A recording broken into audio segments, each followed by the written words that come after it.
अगर आपको हमारी वीडियो अच्छी लगती है तो सब्सक्राइब करिए। रमज़ान शरीफ की पहली रात आती ना, पहली रात, रमज़ान शरीफ की पहली रात, तो अर्श के नीचे से हवा चलती है रहमत की, और अल्लाह ताला उस दिन अपने बंदों को प्यार से देखता है, और जिस पर रहमत की नज़र उस दिन पड़ जाती है अल्लाह उसको जन्नती बना देता है। रोज़ा मत छोड़ना।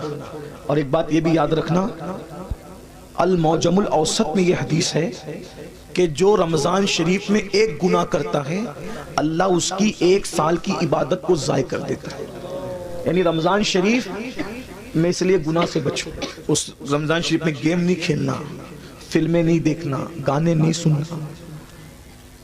आजकल तो लोग इफ्तार के वक्त भी व्हाट्सएप पे लगे रहते हैं, और वो पता नहीं कुछ पागलों ने ऐसे चैनल शुरू कर दिए कि वो चैनल सहरी के वक्त भी चालू रहते हैं, इफ्तार के वक्त भी चालू रहते हैं। अच्छा ठीक है भाई, चैनल तुम चलाओ, जो है वो उसमें दिन भर तकरीरें करो, सहरी इफ्तार में लोगों को रोने धोने दो, इबादत करने दो, अल्लाह से जुड़ने दो। और फिर उन चैनलों के ऊपर औरतें भी बैठी होती हैं, मर्द भी बैठे होते हैं, और रमजान ट्रांसमिशन चलता रहता है। वो कैसे बेगैरत मौलवी है जो औरतों के साथ इफ्तार के वक्त बेपर्दा बैठते हैं? कोई उनको रोकने वाला नहीं, कोई टोकने वाला नहीं, औरतों के साथ बैठते। गौर तो फरमाए, कोई दीन धर्म है? औरतों के साथ बैठ के तुम दीन सिखाओगे? औरतों के साथ बैठना क्या है? इमाम इब्नुल जौजी लिखते हैं कि किसी ने कहा या रसूल अल्लाह, अगर कोई औरत के साथ अकेले बैठना चाहे तो आप क्या फरमाते हैं? आका फरमाते हैं नहीं बैठने की इजाजत है। कहा अगर औरत नेक और मर्द नेक हो, तो आका फरमाते हैं औरत अगर मरियम जैसी नेक हो और मर्द याहया जैसा नेक हो और दोनों कुरान सीखने सिखाने के लिए बैठे, तो भी मैं उनको बैठने की इजाजत नहीं देता। कौन मरियम है? श्रृंगार करके बेपर्दा मुंह खोलकर। पहली बात, कोई शरीफ औरत इस तरह आएगी? अब ये औरतें हमें दिन सिखाएंगी, चैनलों पे आके औरतें दिन सिखाएंगी, और तुम्हें भी गैरत नहीं आती? इफ्तार के वक्त रोजे की हालत में औरतों से दिन सीखते बैठे। ला इलाहा इल्लल्लाह। क्या मेरे भाई, उम्मुल मोमिनीन सैयदा आयशा सिद्दीका की कुरान पढ़ने की आवाज बुलंद हो गई तो फारूक आजम रदी अल्लाह तआला ने अर्ज़ किया, रसूलल्लाह, अम्मी जान आयशा जोर से कुरान पढ़ी थी, आवाज घर के बाहर जा रही थी। आका ने फरमाया, आयशा, औरत की आवाज भी औरत है, जोर से कुरान ना पढ़ा करो। सारे मोमिनीन की माँ, उनको रोक दिया कि जोर से कुरान ना पढ़ो। ये दीन है, ये दीन की पवित्रता है, ये दीन का तकद्दुस है, सब पामाल किया। ये इफ्तार और सहरी का वक्त क्या है? अल्लाह ताला सहरी और इफ्तार में अपने बंदों से कहता है कोई मुझसे रोजी मांगने वाला? रोजी मांगो, मैं तुम्हें रोजी दूंगा। मगफिरत मांगने वाला? मगफिरत मांगेगा, मगफिरत दूंगा। है कोई मुझसे नेमतें मांगने वाला? मेरे बंदे मांग, मैं वादा करता हूं तू जो मांगेगा मैं तुझे अता करूंगा, क्योंकि ये रमजान है, सहरी और इफ्तार का वक्त है। मुझसे जो मांगा जाएगा मैं अता करूंगा। साल भर लोगों के दरवाजों पे दस्तक देने वालों, अल्लाह की रहमतें तुम्हारे दरवाजे दिल पे दस्तक देती है। मान क्या मांगता है? उस वक्त तो नहीं मांगते, फल काटते रहते, इधर उधर बातें करते रहते, भनकसबाजी करते रहते, व्हाट्सएप पे लगे रहते, फेसबुक। मेरे भाई, रमजान शरीफ का फायदा उठा लो। आका फरमाते हैं जिसको रमजान शरीफ मिले और वो अपनी बख्शिश न करवा ले, वो अल्लाह की रहमत से महरूम हो जाए, दूर हो जाए, अल्लाह की रहमत से दूर हो जाए। जिसको माँ बाप मिले और वो जन्नती ना बन जाए, वो अल्लाह की रहमत से दूर हो जाए। महफिल में दुरूद पढ़ा, महफिल में जिक्र रसूल किया जाए और हुजूर पे दुरूद ना पढ़ा जाए, वो अल्लाह की रहमत से दूर हो जाए। हुजूर ने जुमा के वक्त खुतबे के लिए जाते हुए मिंबर पर सीढ़ियों पे कदम रखते हुए दुआएं की थी, और आपकी दुआ पे जिब्रील ने आमीन कहा था। इसलिए रमजान शरीफ में कोशिश करो रोजे रखने की। जो एक रोजा छोड़ दे रमजान शरीफ का, सिर्फ एक रोजा, पूरी जिंदगी रोजा रखता रहे, एक रमजान शरीफ के रोजे की फजीलत को नहीं पा सकता। इसलिए रोजा रखो। कुछ लोग क्या कहते हैं, मौलाना हम काम करते हैं, बीमार है, ये वो। याद रखना, रोजे से कभी बीमारी नहीं बढ़ती है। तो अल्लाह के रसूल फरमाते हैं रोजा रखो, सेहतमंद हो जाओ। आज की जो जदीद तहकीक तो आती रहेगी, लेकिन जदीद तहकीक क्या कह रही है पता है? जदीद तहकीक कह रही है जितना भूखे रहोगे उतना सेहतमंद रहोगे। ये जो फास्टिंग वास्टिंग के जो चक्कर सब डॉक्टर लोग बयान कर रहे हैं, ये आज बयान कर रहे हैं। मेरे नबी ने 1450 साल पहले बयान किया। एक मरतबा ऐसा हुआ, मेरी अम्मी की हाथ की हड्डी टूट गई, तो मैं अम्मी को ऑपरेशन करवाना था, तो मैं गया। तो मालेगांव में एक डॉक्टर है, जैन डॉक्टर, वहाँ ऑपरेशन था अम्मी का। तो मैं गया तो लोगों ने बताया कि ये जब वो फुना है, तो उसने अपने कैबिन में बुलाया। तो कैबिन में बुला करके बिठाया, तो उसने कहा अपने जो उसका दवाखाने में जो बंदा था उसको बुला कहा कि पानी लाओ, चाय लाओ सर के लिए। तो मैंने कहा कि हम पानी नहीं पिएंगे, चाय भी नहीं पिएंगे। तो कहा क्यों? तो मुझे ऐसा लगा कि ये जैन है, अगर मैं इसको नहीं बताऊंगा तो ये कहीं बदगुमान न हो जाए, तो इस्लाम से बदजन न हो जाए कि यार देखो ये मुसलमान लोग हमारी चाय भी नहीं पीते। तो मैंने कहा मैं चाय इसलिए नहीं पीऊँगा, मैं रोज़े से। तो उसने कहा क्या रमज़ान आ गया आप लोगों का? कहा नहीं, रमज़ान नहीं आया है। हमारे नबी सल्लल्लाहु अलैहि वसल्लम की सुन्नत है कि हमारे नबी हर महीने की 13, 14 और 15 तारीख को रोज़ा रखते हैं, तो हम लोग भी रोज़ा रखते हैं। हर महीना हम लोग रोज़ा रखते हैं रमज़ान शरीफ के अलावा। ये हमारे नबी की सुन्नत है और इसकी बड़ी फजीलत है। हमारे नबी सल्लल्लाहु अलैहि वसल्लम ने फरमाया कि ये जो रोज़े रखता है 3 रोज़े, तो उसको पूरा महीना रोज़ा रखने का सवाब मिलता है। यानी अगर जो महीने में 3 रोज़े रख ले, 13, 14, 15, इसको अय्याम बीस कहते हैं। तो अगर 3 रोज़े रख ले तो पूरा महीना वो रोज़ेदार शुमार होगा। तो इस तरह हम लोग जब वो 3 रोज़े रखकर पूरा महीना सवाब कमाने की लालच में रोज़ा रख लेते हैं। उसने कहा सर मैं आपको एक बात बताऊँ, ये आप मुझे अभी बता रहे हैं, लेकिन हमारे इल्म और नॉलेज के मुताबिक अगर महीने में कोई 3 दिन इस तरीके से 12 घंटा भूखा रह जाए ना, तो उसको जिंदगी में कभी कोई बीमारी नहीं हो सकती, क्योंकि उसका पेट जो है उसको राहत मिलेगी। वो बहुत लंबी चौड़ी उसने समझाने की कोशिश की, फिर उसका सीना बलगम से पाक हो, वो बहुत उसने मुझे देर तक समझाया। मैंने कहा ये सब तो अपनी जगह है, हम इसलिए नहीं रखते, हम सिर्फ इसलिए रखते हैं हम नफ़ा व नुकसान के सौदागर नहीं है। महबूब ने कह दिया बस हमने करना है, हमारा मिजाज है, हम मसलके इश्क वाले हैं, हम सौदागर सवाब के भी नहीं हैं और हम सौदागर नफ़ा व नुकसान के भी नहीं हैं। याद रखिए। तो बहरहाल उस वक्त उसने मुझे बताया, तो मैंने कई लोगों को बताया कि देखो गैर मुस्लिम लोग भी रोजे के कायल हो रहे हैं, बल्कि अब तो बहुत सारे गैर मुस्लिम भाई भी रमजान शरीफ के बहाने वो रोजा रखने की कोशिश करते हैं ताकि फास्टिंग का फायदा उनको भी मिल जाए। लेकिन एक बात आपको बताऊं, हम साइंसी फायदा हासिल करने के लिए रोजा नहीं रखते, हम तो यार की रजा के लिए रखते हैं। और मेरा अल्लाह फरमाता है, आय हाय क्या बात कही मेरे अल्लाह ने, अल्लाह फरमाता है रोजा मेरे लिए है और मैं ही उसकी जज़ा हूं। यानी हर नेकी का सवाब होगा और रोजे की अजर क्या है, ज़ात इलाही का दीदार होगा। इसीलिए आका फरमाते हैं रोजेदार को 2 खुशी है, 2 खुशी क्या, एक इफ्तार के वक्त और लिकाए रहमान के वक्त, यानी अल्लाह का दीदार नसीब होगा रोजादारों को। अल्लाह जन्नत में रोजादारों से बेहिसाब मिलेगा, बेहिसाब उनको अपना दीदार, और बेहिजाब अल्लाह उनको अपना दीदार अता फरमाएगा, बेहिजाब बेपर्दा। सोचो तो सही, जब उसका नबी इतना खूबसूरत है तो इतने खूबसूरत नबी को बनाने वाला खुदा के हुस्न जमाल का आलम क्या होगा। जब उसका यूसुफ इतना खूबसूरत है तो यूसुफ को बनाने वाले खुदा के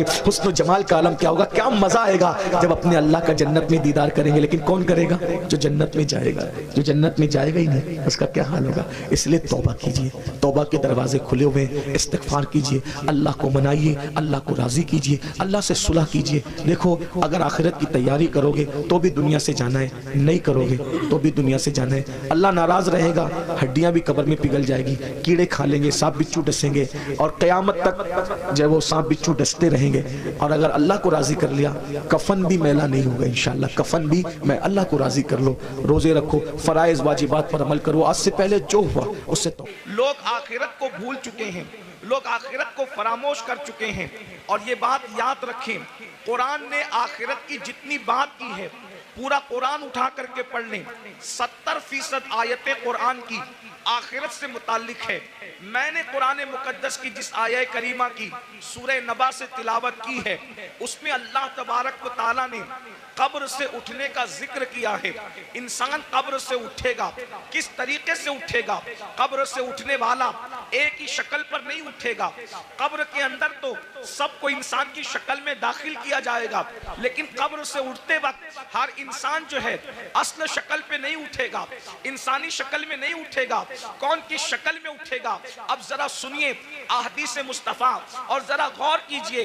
कुरान कहता है यौमा युनफखु फिस्सूरी फतातूना अफवाजा, और उस दिन जब सूर फूंका जाएगा तो लोग फौजो फौज अपनी कब्रों से निकलेंगे, यानी अल्लाह की बारगाह में हाजिर होंगे। तो जब इंसान अपनी कब्र से बाहर निकलेगा तो कब्र से बाहर निकलने की कैफियत क्या है। सहाबे किराम ने पूछा या रसूल अल्लाह सल्लल्लाहु तआला अलैहि वसल्लम, ये बताएं कि जब इंसान अपनी कब्र से बाहर निकलेगा तो उसकी कैफियत क्या होगी, उसकी हालत क्या होगी, किस पोजीशन में वो निकलेगा। अल्लाह अकबर।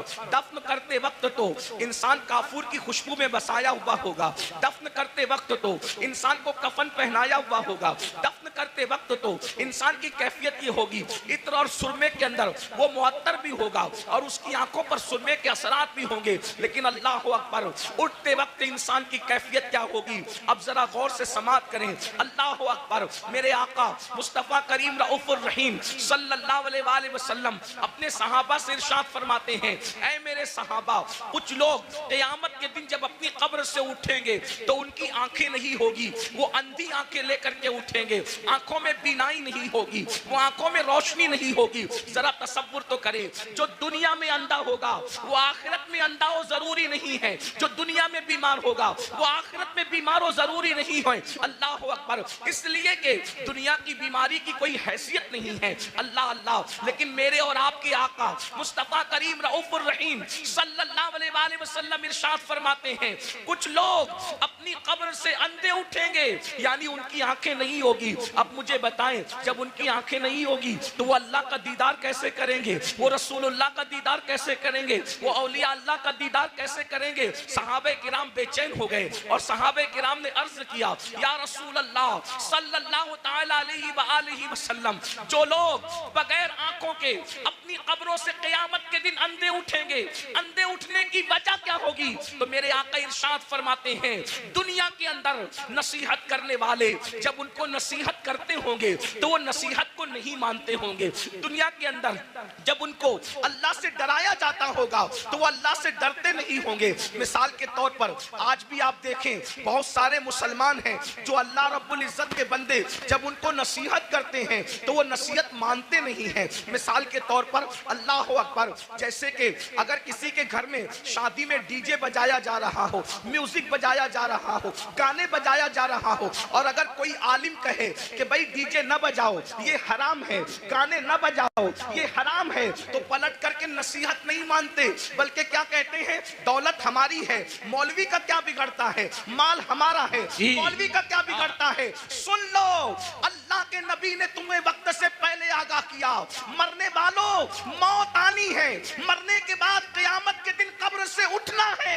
अगर तुम नसीहत नहीं मानते और दौलत के नशे में, गुरूर और घमंड के अंदर डूब करके खुदा की नसीहत को पीठ के पीछे डालते हो तो क़यामत के दिन अंधे उठने के लिए तैयार हो जाओ। सुन लो, दौलत के गुरूर और घमंड में खुदा की नसीहतों को फरामोश करने वालों, यहाँ किसी की आंखें अंधी होगी कोई रास्ता पकड़ करके चला देगा, यहाँ किसी की आंखें अंधी होगी कोई सहारा दे करके पार लगा देगा, यहाँ किसी की आंखें अंधी होगी कोई ना कोई मदद के लिए आ जाएगा।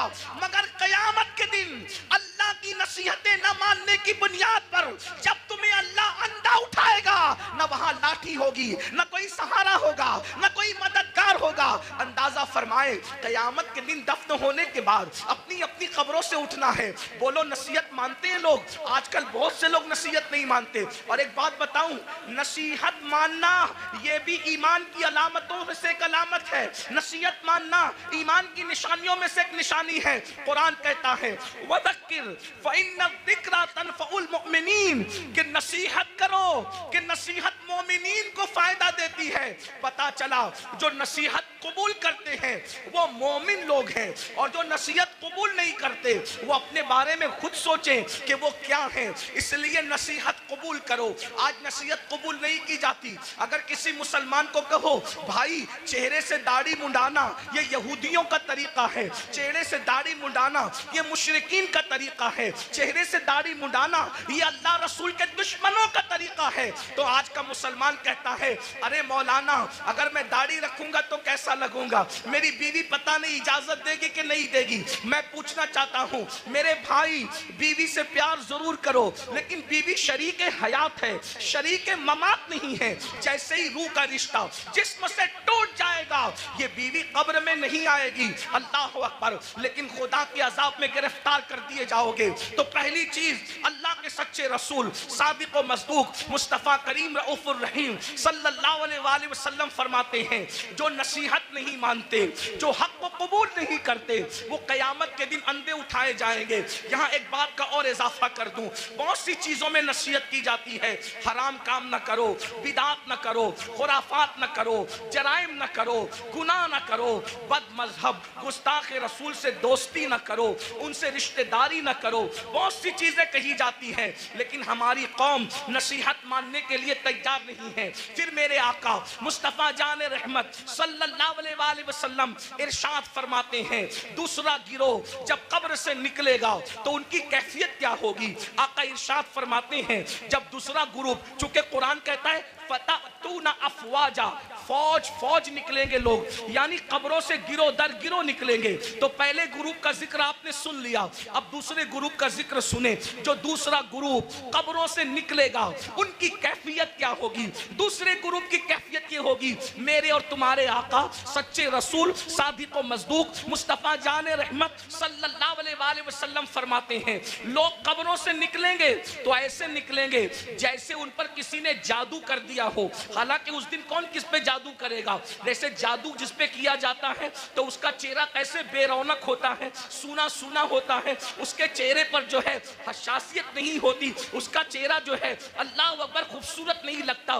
बल्कि सिर्फ समझाने के लिए कह रहा हूँ, चेहरा मनहूस सा लगता है, डरावना सा लगता है। आका फरमाते हैं कुछ लोग अपनी कब्रों से उठेंगे, मफहूम के तौर पे अर्ज कर रहा हूँ, तो ऐसा लगेगा कि जैसे उन पे किसी ने जादू किया, हालांकि किसी ने जादू नहीं किया होगा। ऐसा लगेगा जैसे इसको किसी आसेब ने छू लिया, लेकिन उसको आसेब ने नहीं छुआ होगा। अल्लाह अकबर। आका इरशाद फरमाते हैं उनके पेट मटकों की तरह बड़े बड़े होंगे, कुछ के पेट कमरों की तरह बड़े बड़े होंगे। कुछ लोगों का हाल ये होगा, वो उठकर खड़े रहने की कोशिश करेंगे तो गिर गिर जाएंगे। अल्लाह अकबर। उनके पैर छोटे होंगे, उनके हाथ छोटे होंगे और उनके पेट मटकों की तरह और कमरों की तरह बड़े बड़े होंगे। वो चलना चाहेंगे तो गिर जाएंगे। अल्लाह अकबर। सहाबे किराम ने अर्ज किया, या रसूल अल्लाह सल्लल्लाहु अलैहि वसल्लम, वो कौन लोग होंगे जिनकी हालत ये होगी? ऐसा लगेगा कि वो नशे में है, मगर वो नशे में नहीं होंगे। ऐसा लगेगा वो जादू किए हुए हैं, हालांकि उन पे जादू नहीं होगा। ऐसा लगेगा कि वो आसेब ज़दा हैं,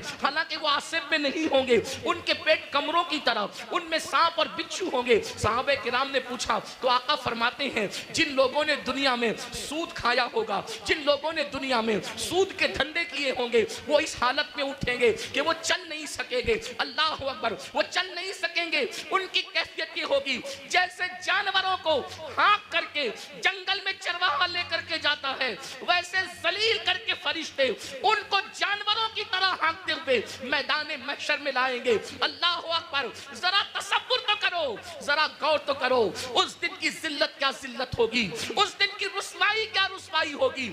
आज इजी मनी के चक्कर में, शॉर्ट टाइम के अंदर तरक्की करने के चक्कर में इंसान ना हलाल देख रहा है ना हराम देख रहा है। मेरी कौम के जवानों, दौलत तो नचनियों को भी मिल जाती है, दौलत तो जिस्म बेचने वालों को भी मिल जाती है, दौलत तो चोरी करने वालों को भी मिल जाती है।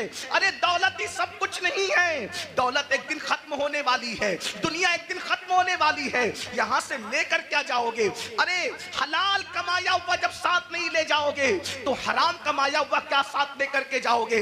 जरा सोचो तो सही, जरा तसव्वुर तो करो। ये कोई मुकर्रिर नहीं कह रहा है, ये कोई जलसे का नाजिम नहीं कह रहा है, ये कोई मामूली इंसान नहीं कह रहा है, ये तुम्हारे और मेरे नबी फरमा रहे हैं। अल्लाह अकबर। लोग, सूदखोर लोग अपनी कब्रों से ऐसे उठेंगे जैसे वो नशे में है, हालांकि वो नशे में नहीं होंगे। जैसे वो पागल है, हालांकि वो पागल नहीं होंगे। जैसे वो आसेब ज़दा है, वो आसेब ज़दा नहीं होंगे। जरा सोचिए आज किस तरीके से अल्लाह अकबर सूद को प्रमोट किया जा रहा है, ब्याज को प्रमोट किया जा रहा है। याद रखिए शायद इसी दौर के लिए कहा गया था, जो सूद से बचने की कोशिश करेंगे सूद का गर्दो गुबार उन तक पहुंच करके रहेगा, सूद का गर्दो गुबार उन तक पहुंच करके रहेगा।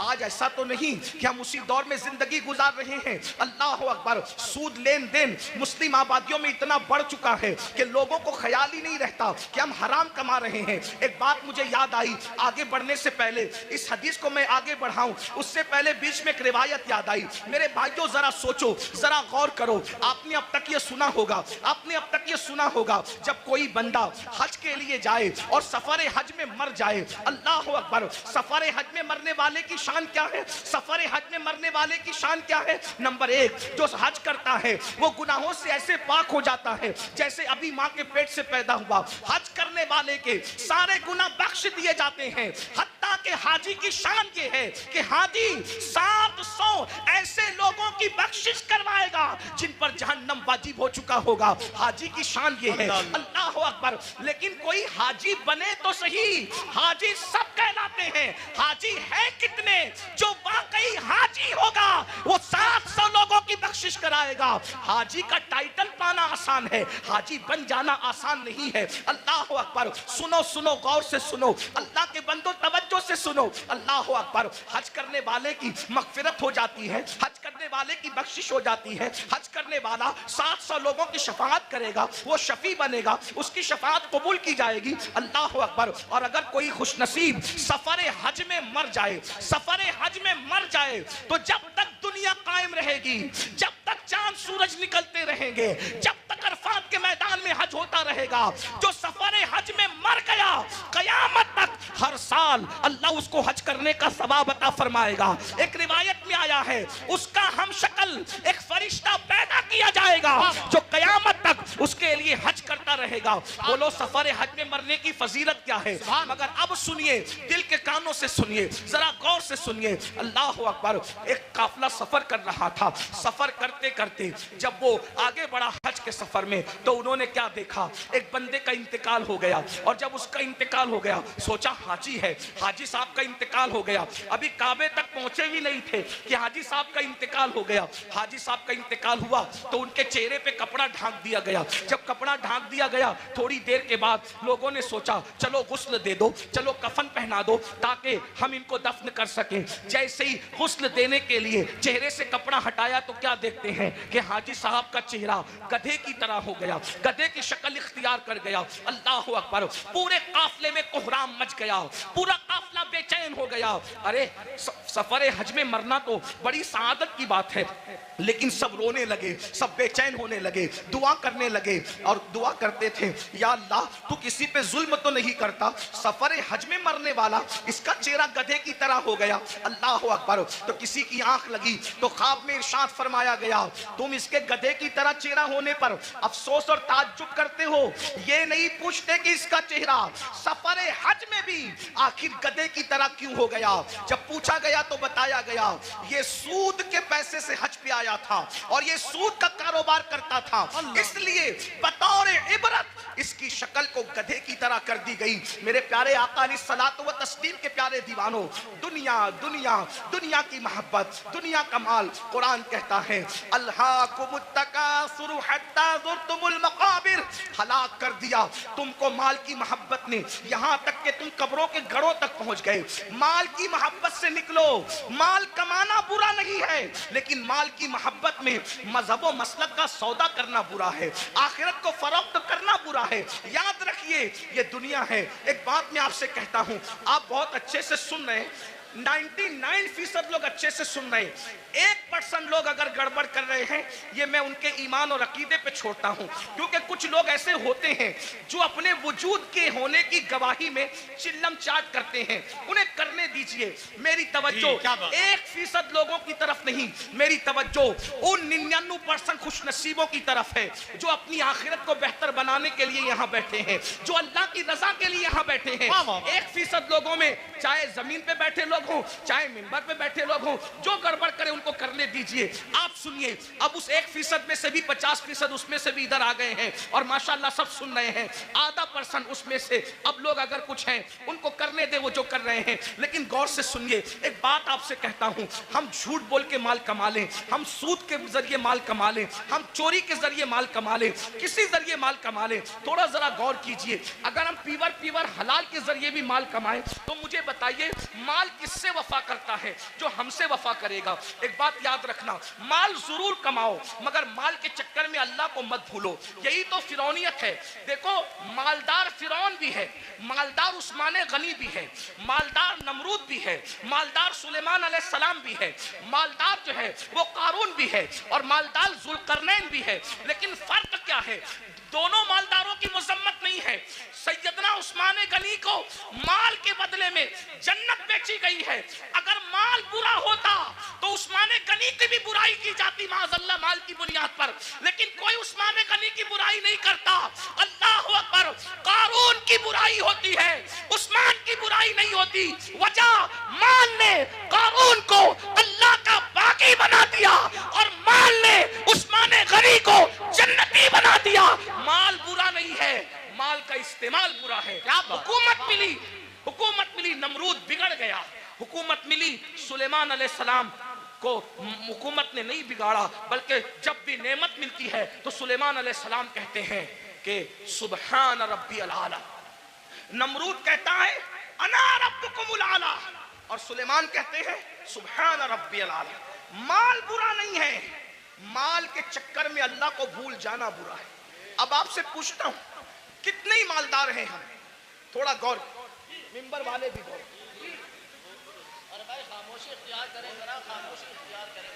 माल सबको अल्लाह ने दिया, आपको भी दिया, और जिनको नहीं मिला मैं दुआ करता हूं अल्लाह उन सबको अता करे, आमीन आमीन। लेकिन सुनो, माल आपने कमा लिया, बहुत माल मिल गया, माल मिलने के बाद आपको अल्लाह ना करे, 1000 बार ना करे, डॉक्टर ने कह दिया कि ये सीरियस है। कितने भी बीमार हैं आप, अल्लाह ना करे, अल्लाह आपको कभी बीमार ना करे, सबको सेहत दे, लेकिन एक ग्राउंड रियलिटी होती है ना कि बीमार तो आदमी ने पड़ना ही है। बड़े से बड़ा आलिम हो, खतीब हो, सैयद साहब हो, पीर साहब हो, डॉक्टर साहब हो, इंजीनियर साहब हो, बीमार तो पड़ना ही है। डॉक्टर ने कहा ये सीरियस है, इनका मामला जो है थोड़ा सा नाजुक है। आप मुझे बताएं, आपने 5 करोड़ 10 करोड़ 20 करोड़ का बंगला बनाया, लेकिन जैसे ही डॉक्टर ने कहा सीरियस है, बोलो कि आप बंगले में रहेंगे? थोड़ा तसव्वुर कीजिए। देखिए, जलसे जो है दीनी जलसे, वो भीड़ इकट्ठा करने के लिए नहीं होती। भीड़ आती है, हम इसलिए खुश होते हैं कि जितने ज्यादा लोग तक पैगाम पहुंचेगा उतना ज्यादा फायदा है। लेकिन भीड़ इकट्ठा करने के लिए सियासी जलसे होते हैं, मजहबी नहीं होते, इतना याद रखिए। हम 22,000 पर खुश होने वाले लोग नहीं हैं, हमें तो 72 वफादार चाहिए। सुभान अल्लाह, सुभान अल्लाह, वाह वाह वाह। करबला में एक तरफ 22,000 गुंडे थे और एक तरफ 72 वफादार। सुभान अल्लाह, सुभान। 22,000 का नाम नहीं मिलता, तवज्जो, 22,000 का नाम नहीं मिलता, और 72 का नाम मिटता नहीं। उनका नाम मिलता नहीं, इनका नाम मिटता नहीं। वजह कि वो 22,000 होकर भी मुखलिस नहीं थे, और ये 72 होकर भी अल्लाह के वफादार और मुखलिस बंदे। सुभान अल्लाह, सुभान अल्लाह। इसलिए ध्यान से सुनो, गौर से, 5 करोड़ का बंगला 10 करोड़ बनाओ, हम मना नहीं करते। हमारा तसव्वुफ तो कादरी तसव्वुफ है, अच्छा खाओ, अच्छा पहनो, अच्छे अमल करो, हम मना नहीं करते। हम दकियानुसी फिक्र के लोग नहीं हैं। हम लोग ऐसा नहीं कहते कि जो ठीक होगा वो उतना शादियों से दूर होगा ना। मजहबी बनकर, बल्कि मजहबी बनने का ढोंग रचाकर शादी ना करना मजहबियत है। ये कौन सी मजहबियत? हमारा मजहब तो ये, जब मजहब की जान मोहम्मद रसूलुल्लाह निकाह करते हैं तो निकाह करना ये मजहब के खिलाफ नहीं है, बल्कि निकाह करना ये तो मजहब का हिस्सा है। अल्लाह अल्लाह, सुभान अल्लाह, सुभान अल्लाह। अपना मजहब इतना अजीम मजहब है, इंजॉय के सारे रास्ते बताता है, बस ये कहता है हराम न करना। जैसे तवज्जो करें, दूसरे लोगों का हाल, दूसरों से मुराद कोई टारगेट पे नहीं है, लेकिन आप ढूंढे गूगल पे वो दूसरे कौन है, थोड़ा आप भी अपनी जिम्मेदारी निभाएं। ऐसा नहीं कि इंटरनेट पर सिर्फ फिल्में ही देखें, इंटरनेट पे जरा ऐसे लोगों को भी तो सर्च करो जिनको लोग ढूंढ रहे हैं, नहीं सकते। मैंने वो कहा वो किसी का फरसूदा मजहब होगा, जुरूफिल अर्द, जमीन की सैर करो, बल्कि सैर भी हमारे यहाँ सुन्नत है। क्यों? इसलिए कि जब हमारा नबी सैर करता है, तवज्जो, हमारा नबी सैर करता है, और कैसी सैर, जिसकी सैर को कुरान यूं बयान करता है, सुब्हानल्लज़ी अस्रा बिअब्दिही लैलन मिनल मस्जिदिल हराम इलल मस्जिदिल अक्सा अल्लज़ी बारकना हौलहु लिनुरियहु मिन आयातिना इन्नहु हुवस समीउल बसीर। अल्लाहु अकबर। जब नबी ने सैर की है तो उम्मती सैर क्यों ना करे? लेकिन सैर बता दी गई जी। जब सैर करने जाओ तो पाप न करो। क्या बात, वाह वाह वाह वाह वाह, बहुत अच्छा हज़रत। सैर करने जाओ तो शराब न पियो। सुभान अल्लाह। सैर करने जाओ तो औरतों पर पाप की नजरें न डालो। हम भी सैर करते हैं, रसूलुल्लाह ने भी सैर की। जब हुजूर पहुंचे मस्जिद अक्सा तो अल्लाह ने उनकी मेहमानी की, माशाअल्लाह। हुजूर के सामने 2 चीजें आई, अलग अलग रिवायत है, मौके की मुनासिबत से 2 चीजें पढ़ रहा हूं, 3 का भी जिक्र है। हुजूर के सामने 2 चीजें आई। शराब भी रखा गया, दूध भी रखा गया। तवज्जो, जी। सैर है, सैर में अल्लाह की तरफ से बतौर इम्तिहान शराब भी रखा गया, दूध भी रखा गया। दोनों में से जो चाहो पियो। इसलिए कि आदमी जब सैर के लिए निकलता है तो अपनी मौज में होता है। आदमी जब हुजूर के लिए नहीं कह रहा हूं, मैं जनरल बात कर रहा हूं, सैर के लिए निकलता है अपनी कैफियत में होता है, सैर के लिए निकलता है अपने अंदाज में होता है। सैर में अच्छे अच्छों को पहचान सकते हो कि कौन कितना मुत्तकी है। आम सफर में पहचान में आ जाते हैं तो सैर में तो और पहचान में आते हैं।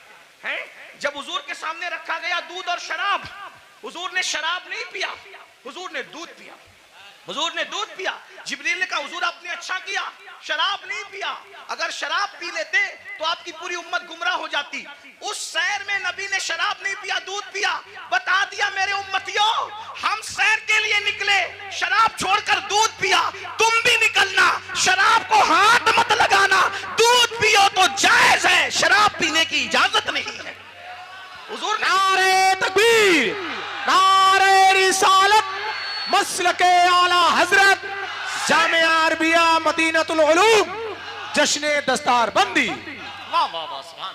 सैर करने के लिए गोवा जाओ, मना नहीं है। समुंदर देखना, दाएं बाएं नहीं देखना। ये भी हमारे नबी की सैर में। हुजूर जा रहे थे मस्जिद अक्सा, हुजूर जा रहे थे मस्जिद अक्सा। एक ने कहा मेरी तरफ देखें, मैं बतौर मफहूम पेश कर रहा हूं, उलमा जान रहे मैं कहां से पढ़ रहा हूं। मेरी तरफ देखे, हुजूर ने नहीं देखा। दूसरे ने कहा मेरी तरफ देखे, हुजूर ने नहीं देखा। तीसरे ने कहा मेरी तरफ देखे, नहीं देखा। हुजूर सैर तो कर रहे हैं मगर साथ वो निगाह जिसके बारे में मेरे इमाम कहते हैं, नीची आंखों की शर्म और हया पे दुरूद, ऊंची बीनी की रिफत पे लाखों सलाम। अल्लाह अकबर।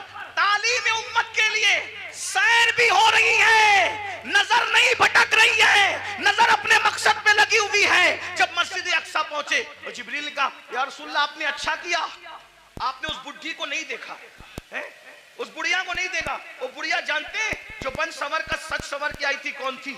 आपने नहीं देखा ना उस बुढ़ी को? हुजूर ने मैं नहीं देखा। अब वो कौन थी? कौन थी? वो दुनिया थी। दुनिया दुनिया बुढ़ी हो गई है, बन संवर कर आई है बुढ़ी, आपने नहीं देखा।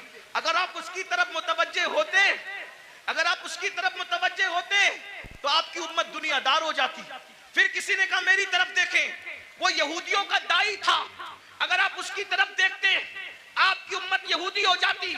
वो ईसाइयों का दाई था जिसने मुतवज्जे किया, आप उसकी तरफ मुतवज्जे होते आपकी उम्मत ईसाई हो जाती। वो मजूसियों का दाई था, आप उसकी तरफ मुतवज्जे होते आपकी उम्मत आतिश परस्त हो जाती। लेकिन आपने किसी की तरफ नहीं देखा। तो भाइयों, हमारे मजहब में सैर करना मना नहीं है, बल्कि सैर के दरमियान जो हराम काम करते हो वो मना है। गाने सुनते हो वो मना है, हराम काम करते हो वो मना है। इस्लाम कहता है एंजॉय करो, हराम काम मत करो। मैं बार बार इस पे कह चुका हूं। उस्मान गनी मालदार हैं, अपने माल की बुनियाद पे 2 बार जन्नत खरीदी। और हजरत उस्मान ने ऐसी जन्नत खरीदी कि अल्लाह के रसूल ने यहां तक कह दिया आज के बाद उस्मान कुछ भी कर ले वो जन्नत ही में दाखिल होगा। अल्लाह अल्लाह, सुभान अल्लाह, सुभान। ये माल की बरकत है। तो माल अगर मस्जिद में दो सुभान अल्लाह, मदरसे में दो सुभान अल्लाह, माँ बाप पे खर्च करो सुभान अल्लाह, भाई बहनों पे खर्च करो सुभान अल्लाह, गरीब यतीम मिस्किनों पे खर्च करो सुभान अल्लाह। लेकिन अगर माल की वजह से अल्लाह को भूल जाओ, फिरौनी सोच हो, नमरूदी सोच हो, कारूनी सोच हो। अब थोड़ा गौर करो, मैं जो कह रहा था, माहौल बन चुका, थोड़ा सुन ले। अच्छा माहौल बन गया, थोड़ा सुन ले, सुनने का माहौल बन गया। हाँ, एक तकरीर के बाद हमारे भाई हजरत अल्लामा जाहिद हुसैन साहब कह रहे थे कि तेरा ही हौसला है कि इतनी चीख चिल्लाट में तू बोलता है। तो मैंने कहा मैं क्या बोलूं, इसलिए कि मैं तो एक ही के लिए बोलता हूं। मजमा सैकड़ों का हो, हजारों का हो, और शुक्र के तौर पे लाखों के मजमे में भी मैंने बोला है, बोलता हूं, लेकिन बोलता हूं एक ही के लिए, बस एक ही के लिए। तुम कितना ही शोर कर लो, उस एक तक मेरी आवाज पहुंचने से कोई नहीं रोक सकता। और वो एक है मेरा अल्लाह, और वो एक है उस एक का एक गुंबदे खजरा का मकी। जो पिया को भाई अख्तर वो सुहाना राग है, जो पिया को भाई अख्तर वो सुहाना राग है। जिससे ना खुश है पिया वो रागनी अच्छी नहीं। रागनी अच्छी नहीं। आप कितना भी चिल्लाएं, डिस्टर्ब करें, मैं डिस्टर्ब नहीं होऊंगा, क्योंकि मेरी तवज्जो उस एक की और उस एक के एक की तरफ है ना। लेकिन अगर आपकी तवज्जो भी हो जाए तो आपके साथ मेरी भी बिगड़ी और मेरे साथ आपकी बिगड़ी बन जाएगी। और मैं खुश हूं, मुरादाबाद के गिरदो जवानिब में लोग बहुत अच्छा सुनते हैं, अच्छा जमा होते हैं।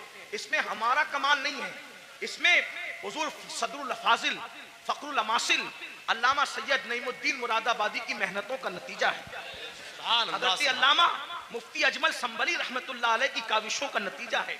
सैयद किफायत अली काफी मुरादाबादी की मेहनतों का नतीजा है। असलाफ ने मेहनत की है, उनके लगाए हुए पौधों को हम पानी देने के लिए आते हैं, इससे ज्यादा हमारी औकात नहीं है। अगर असलाफ ने पौधे न लगाए होते तो हम कभी भी इन पौधों को पानी देने का शरफ हासिल नहीं करते। इसलिए आए हो, सुन लो, हो सकता है इस फकीर बेनवा की आवाज अल्लाह दिल में उतार दे तो तुम्हारी भी बिगड़ी बन जाए, मेरी भी बिगड़ी बन जाए। ये माल माल माल माल माल माल माल में डूबे हो। तसव्वुर करो 5 करोड़ का बंगला हो, 10 करोड़ का बंगला हो, कितना भी कीमती पलंग हो, सागवान का बनाओ, इसका बनाओ, उसका बनाओ, डॉक्टर कहते हैं आप सीरियस है, आपकी जान को खतरा है, सही कहना, वो बंगला छोड़कर हॉस्पिटल में आते हो कि नहीं आते, है ना। देखो ये अल्लाह की आजमाइश, इम्तिहान है। और वो हॉस्पिटल हमारे लिए किराए का होता है कि नहीं, किराए का होता है। बहुत घमंडी आदमी, थोड़ी सी दौलत आ जाती है पैर जमीन पे नहीं टिकती। दौलत देने वाले खुदा को भूल जाता है, इज्जत मिलती है अल्लाह को भूल जाता है, इज्जत देने वाले खुदा को भूल जाता है। भाइयों सोचो न जरा, मेरे जवानों से खास मुखातिब हूं। जवानों सोचो, तुम कौम का मुस्तकबिल हो, तुम ही हमारी कौम का सरमाया हो। दौलत के नशे में फिरौनी सोच मत पैदा होने दो। बीमार पड़ोगे हॉस्पिटल में एडमिट किए जाओगे। नंबर 1, अल्लाह का पहला इम्तिहान, किराए की बेड पर आके पड़ गए, जिसका किराया 5,000 है, 10,000 है, 25,000 है, कितना भी महंगा किराया है, लेकिन है वो बेड किराए का। नंबर 1। नंबर 2, बंगला कितना भी बड़ा है, लेकिन प्राइवेट रूम हॉस्पिटल का 10 बाई 10 या 20 बाई 20 से ज्यादा का नहीं है। नंबर 3, कितने भी कीमती कपड़े हों, सारे कीमती कपड़े उतार लिए जाते हैं और हॉस्पिटल के मामूली से सस्ते कपड़े पहना दिए जाते हैं। यही है। अब अगर सेहत हासिल करके घर पहुंच गए तो सुभान अल्लाह, वरना अगर मरे तो किन कपड़ों में है? किस पर घमंड कर रहे हो, किस पर इतरा रहे हो? यही माल है ना जो मस्जिद में जाने नहीं देता। दुकान का शटर बंद करके नमाज के लिए मस्जिद में जाऊंगा तो कितने कस्टमर चले जाएंगे। जालिम सोच, ये माल की हैसियत, माल से बड़ा बेवफा कोई है, माल से बड़ा गद्दार कोई है? और तू इस माल से दिल लगाया जो माल ने बीमारी में भी तेरे काम ना आया। इस महल से दिल लगाया जिसने बीमारी में भी तुझे घर से बेघर कर दिया। हॉस्पिटल के कपड़ों में तू मरा, हॉस्पिटल की 4 दीवारी में तूने आखिरी सांसें ली, ये तेरे माल की औकात है? अरे काश तू माल भी कमाता, लेकिन माल में तू अल्लाह को नहीं भूलता, घमंड नहीं करता, माल कमाता, ज़कात देता, माल कमाता, नमाज पढ़ता, माल कमाता, गरीबों की मदद करता, माल कमाता, हज उम्रा करता, माल कमाता, लोगों को, कमजोरों को मजबूत बनाने की कोशिश करता। लेकिन अफसोस, इस माल ने मेरी कौम के जवानों को घमंडी कर दिया।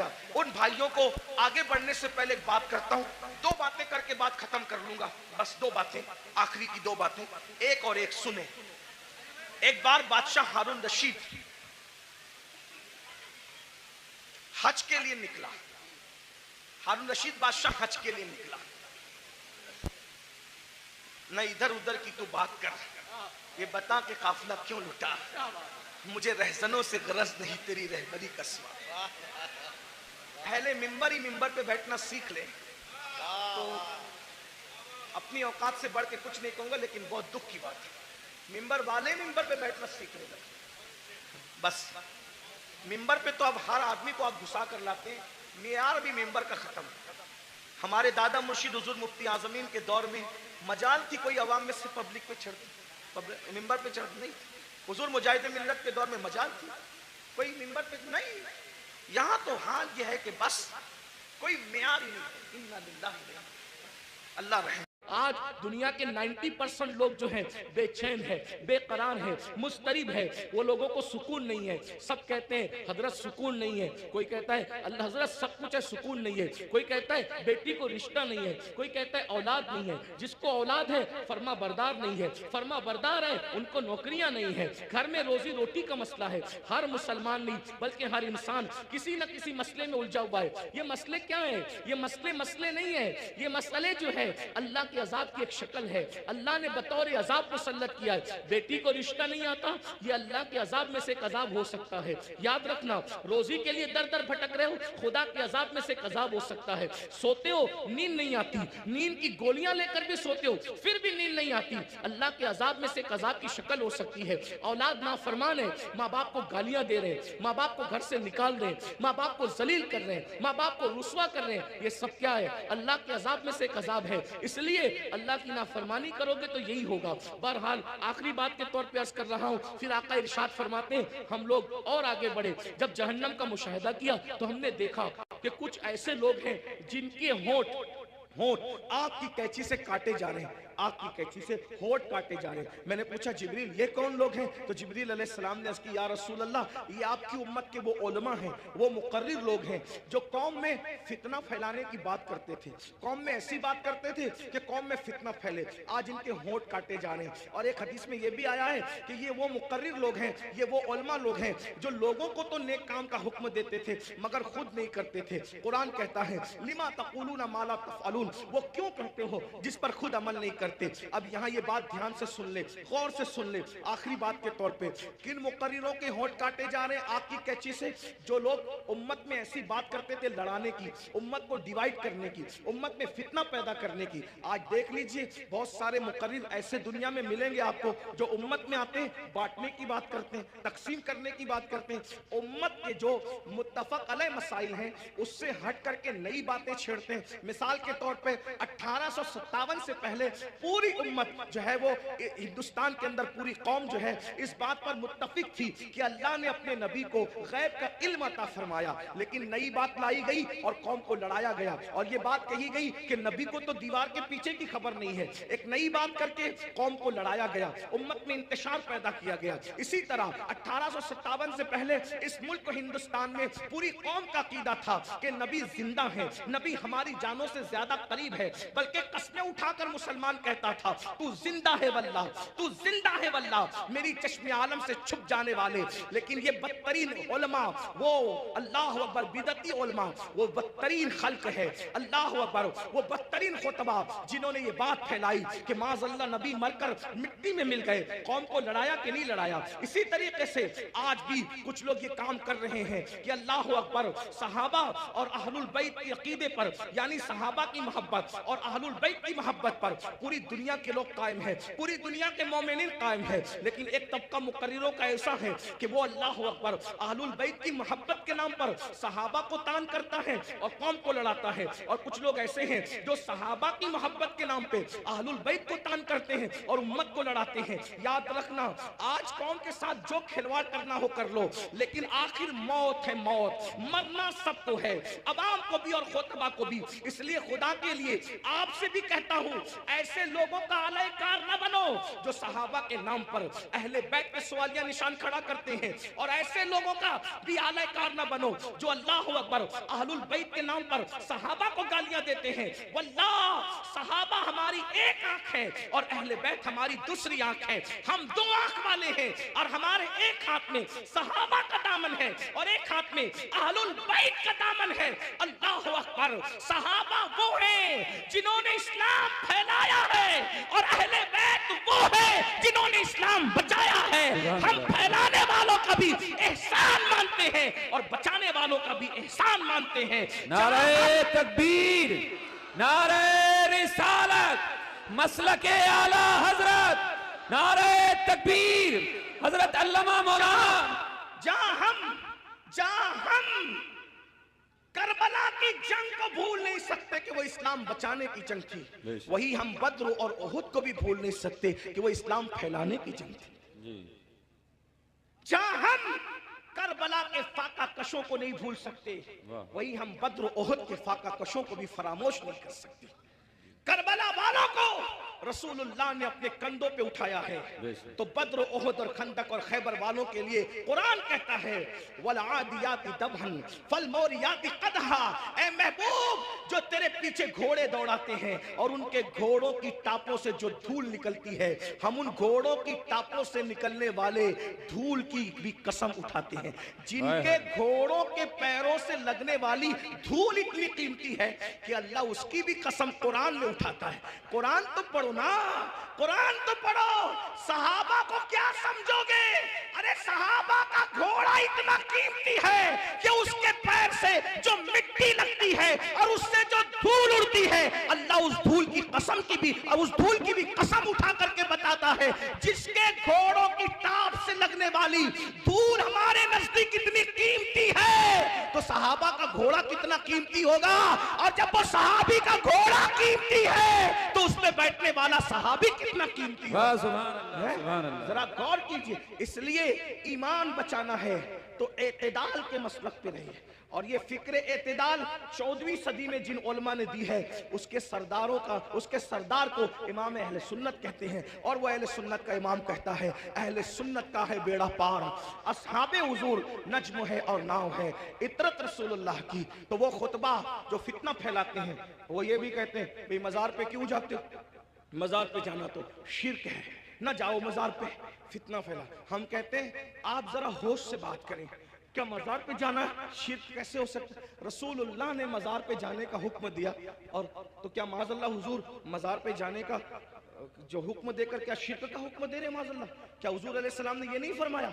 आका फरमाते हैं कि मैंने तुमको पहले कब्रों पे जाने से मना किया था, अब तुम कब्रों पे जाया करो, क्योंकि कब्रों पे जाओगे तो तुम्हें तुम्हारी आखिरत याद आएगी। लोग इसको भूल गए, वो कहते नहीं जाना चाहिए, शिर्क है। एक बात आपसे कहता हूँ आखिरी में, मजार पे जाओ कोई शिर्क नहीं, बल्कि अल्लाह के रसूल ने तो 6 साल की उम्र में जो पहला सफर किया तो अपने वालिद के मजार पे भी तशरीफ ले गए। और बुखारी मुस्लिम आप उठा करके देखें, सियासता उठा के देखें कि हुजूर अलैहिस्सलाम शोदाए ओहद के मजारात पे खुद तशरीफ ले जाते थे।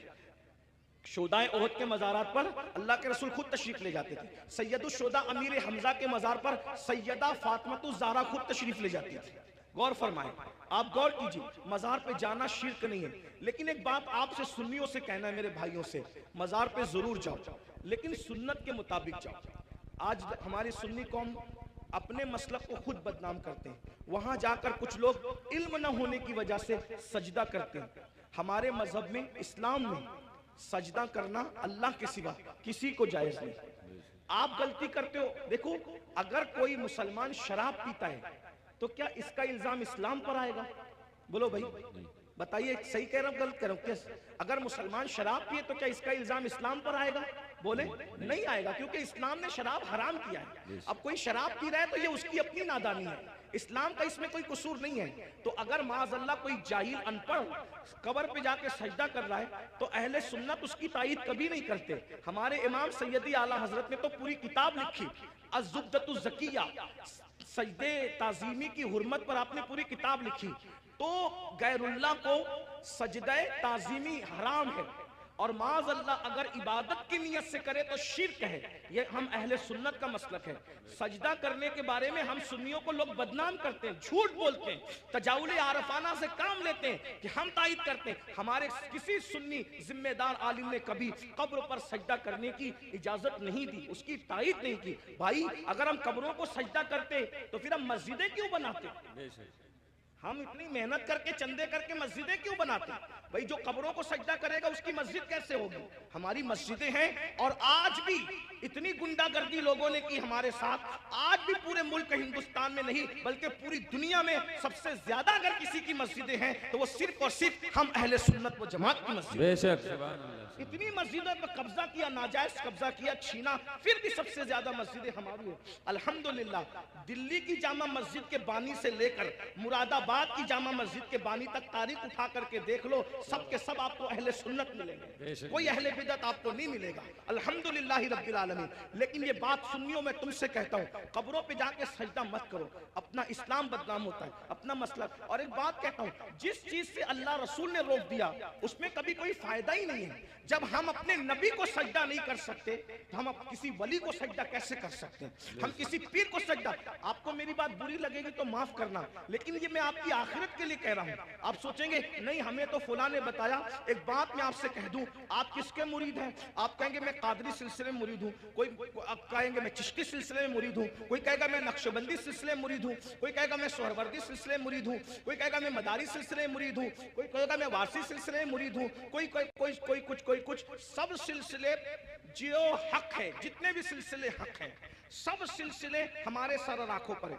लेकिन ये उलमा की मौजूदगी में एक बात मैं आपसे कहूं जिम्मेदारी के साथ, याद रखिए किसी भी सिलसिले से मुरीद होना उस वक्त तक काम नहीं आएगा जब तक कि तुम पहले शरीयत के मुरीद ना बनो। बेशक पहले शरीयत के मुरीद बनो, फिर कादरी होना काम आएगा। जी जी। पहले शरीयत के मुरीद बनो, फिर चिश्ती होना काम आएगा।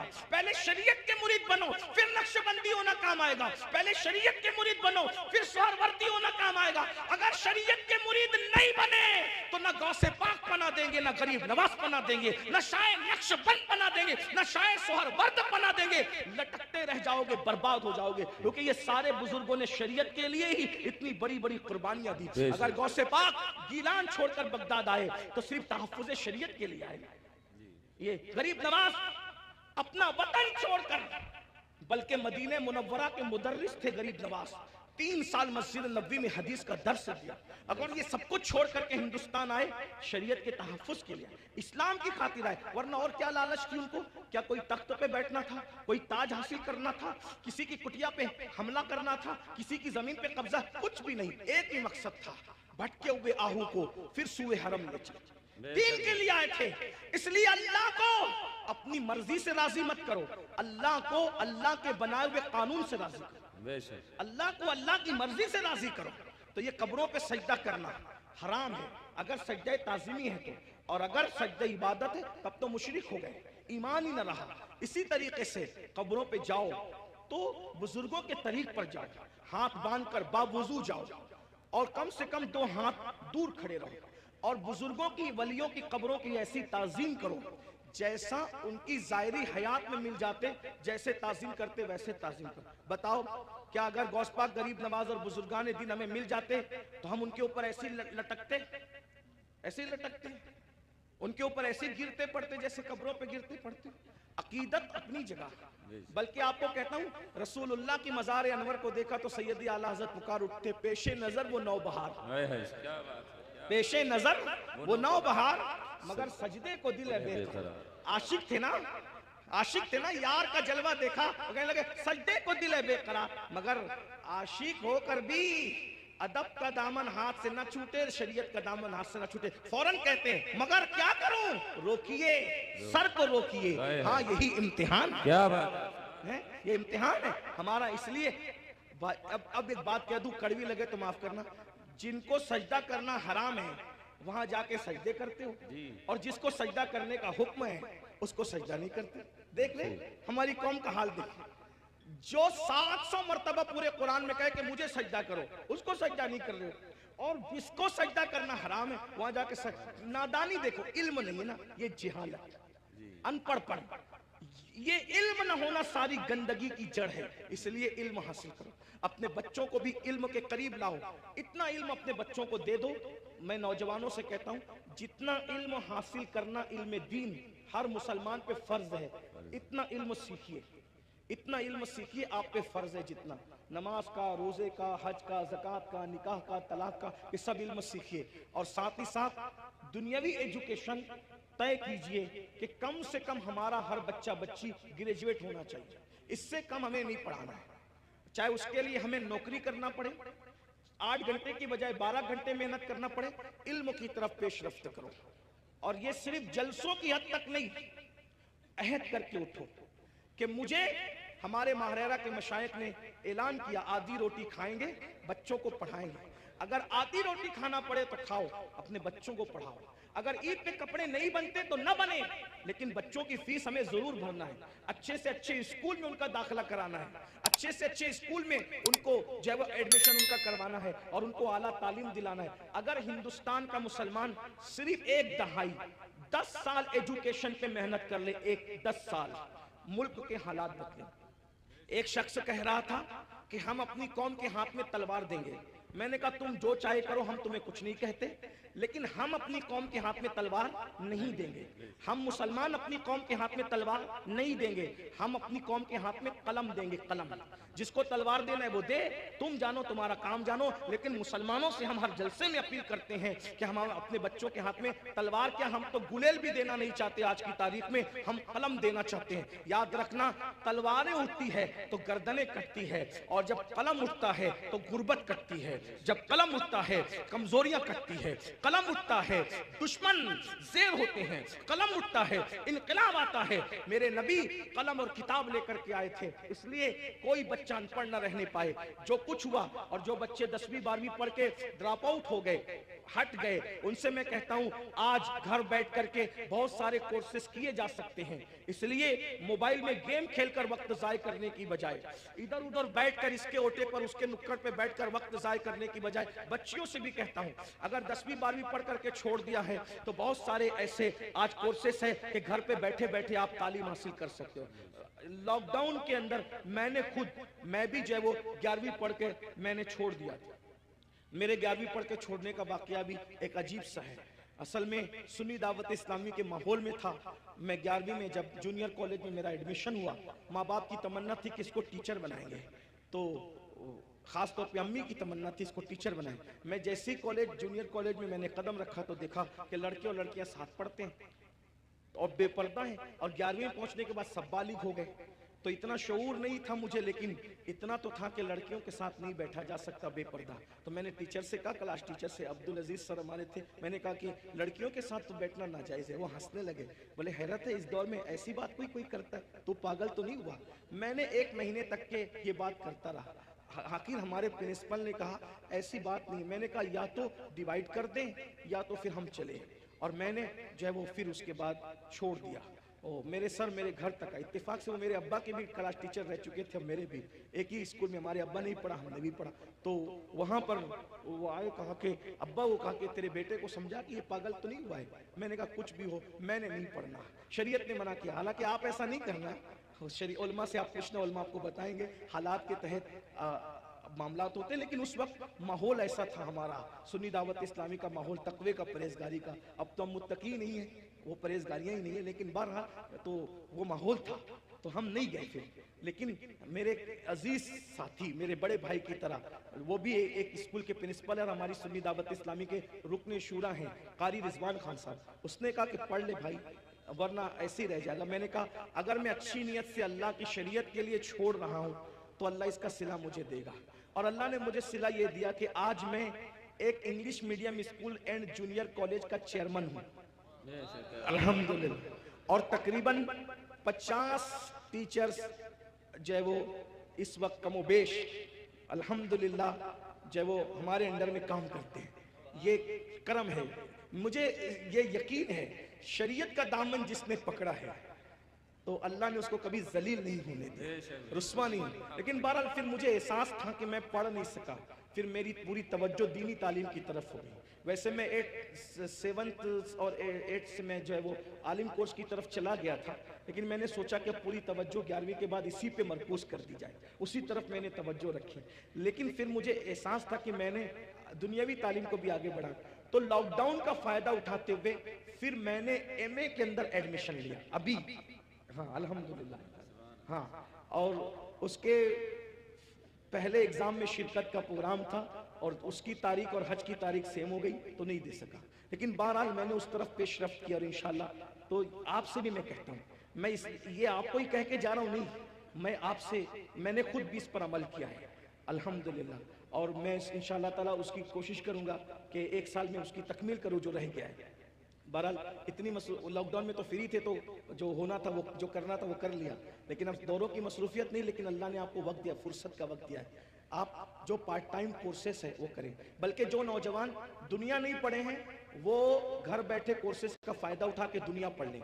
और जो जवान दुनिया पढ़ चुके हैं, डॉक्टर है, इंजीनियर है, टीचर है, उनको चाहिए कि आलिम कोर्सेस भी अब जो है यानी कि ऑनलाइन पढ़ाए जा रहे हैं। तो आप 2 घंटा निकाल करके उलमा से, हमारे मुफ्ती हारिस साहब, जामई और भी सब, मैं सबके नाम नहीं जानता, इनसे राब्ता कायम करके मालूम करें कि अच्छा तालीमी निज़ाम ऑनलाइन कहाँ है, तो आप भी करें। अल्हम्दुलिल्लाह हमारे बहुत सारे सुन्नी दावत इस्लामी के ऐसे मुबल्लिगीन जो डॉक्टर हैं, टीचर हैं और उन्होंने फार्मेसी किया है, ऑनलाइन उन्होंने कोर्सेज किए और वो बहुत सारे लोग ऑनलाइन कोर्सेज करके आलिम बन गए। तो मेरी गुजारिश है, काम करने से होता है, इल्म पढ़ने से आता है, थोड़ी मेहनत कीजिए। जितना टाइम मोबाइल में लगाते हो, जितना टाइम लुक्कड़ों पे लगाते हो, जितना टाइम होटलों पे लगाते हो, जितना टाइम इधर उधर बैठ के लगाते हो, उसको तालीम में खर्च कीजिए। दुनियावी तालीम भी और दीनी तालीम भी, दोनों तालीम हासिल कीजिए। अल्लाह ताला की बारगाह में दुआ है, अल्लाह हम सबको अमल की तौफीक अता फरमाए। गुफ्तगू के दरमियान अगर कोई गलती हो गई हो तो अल्लाह ताला अपने हबीब सल्लल्लाहु अलैहि वसल्लम के सदक़ों तुफ़ैल माफ़ फरमाए। अस्तग़फिरुल्लाह रब्बी मिन कुल्लि ज़ंबि व अतूबु इलैह। ये मदरसा जो सुभान सुल्तानिया कादरिया जो है, उसके एक उस्ताद है मुफ्ती शुएब साहब के वालिद, एक हादसे में वो शहीद हो गए। अल्लाह पाक की बारगाह में दुआ की जाती है कि अल्लाह ताला उनकी बेहिसाब मग़फ़िरत फरमाए, तमाम अहले ईमान की मग़फ़िरत फरमाए, अल्लाह सबके दर्जात को बुलंद फरमाए। अस्सलामु अलैकुम व रहमतुल्लाहि व बरकातुहू। एक गुजारिश मेरी आपसे है जो हमेशा करता हूँ कि आने में भी ऐसे धक्का धक्की, मैं समझता हूँ कि अब हमें डिसिप्लिन का मुजाहरा करना चाहिए। देखिए हम लोग तो गुने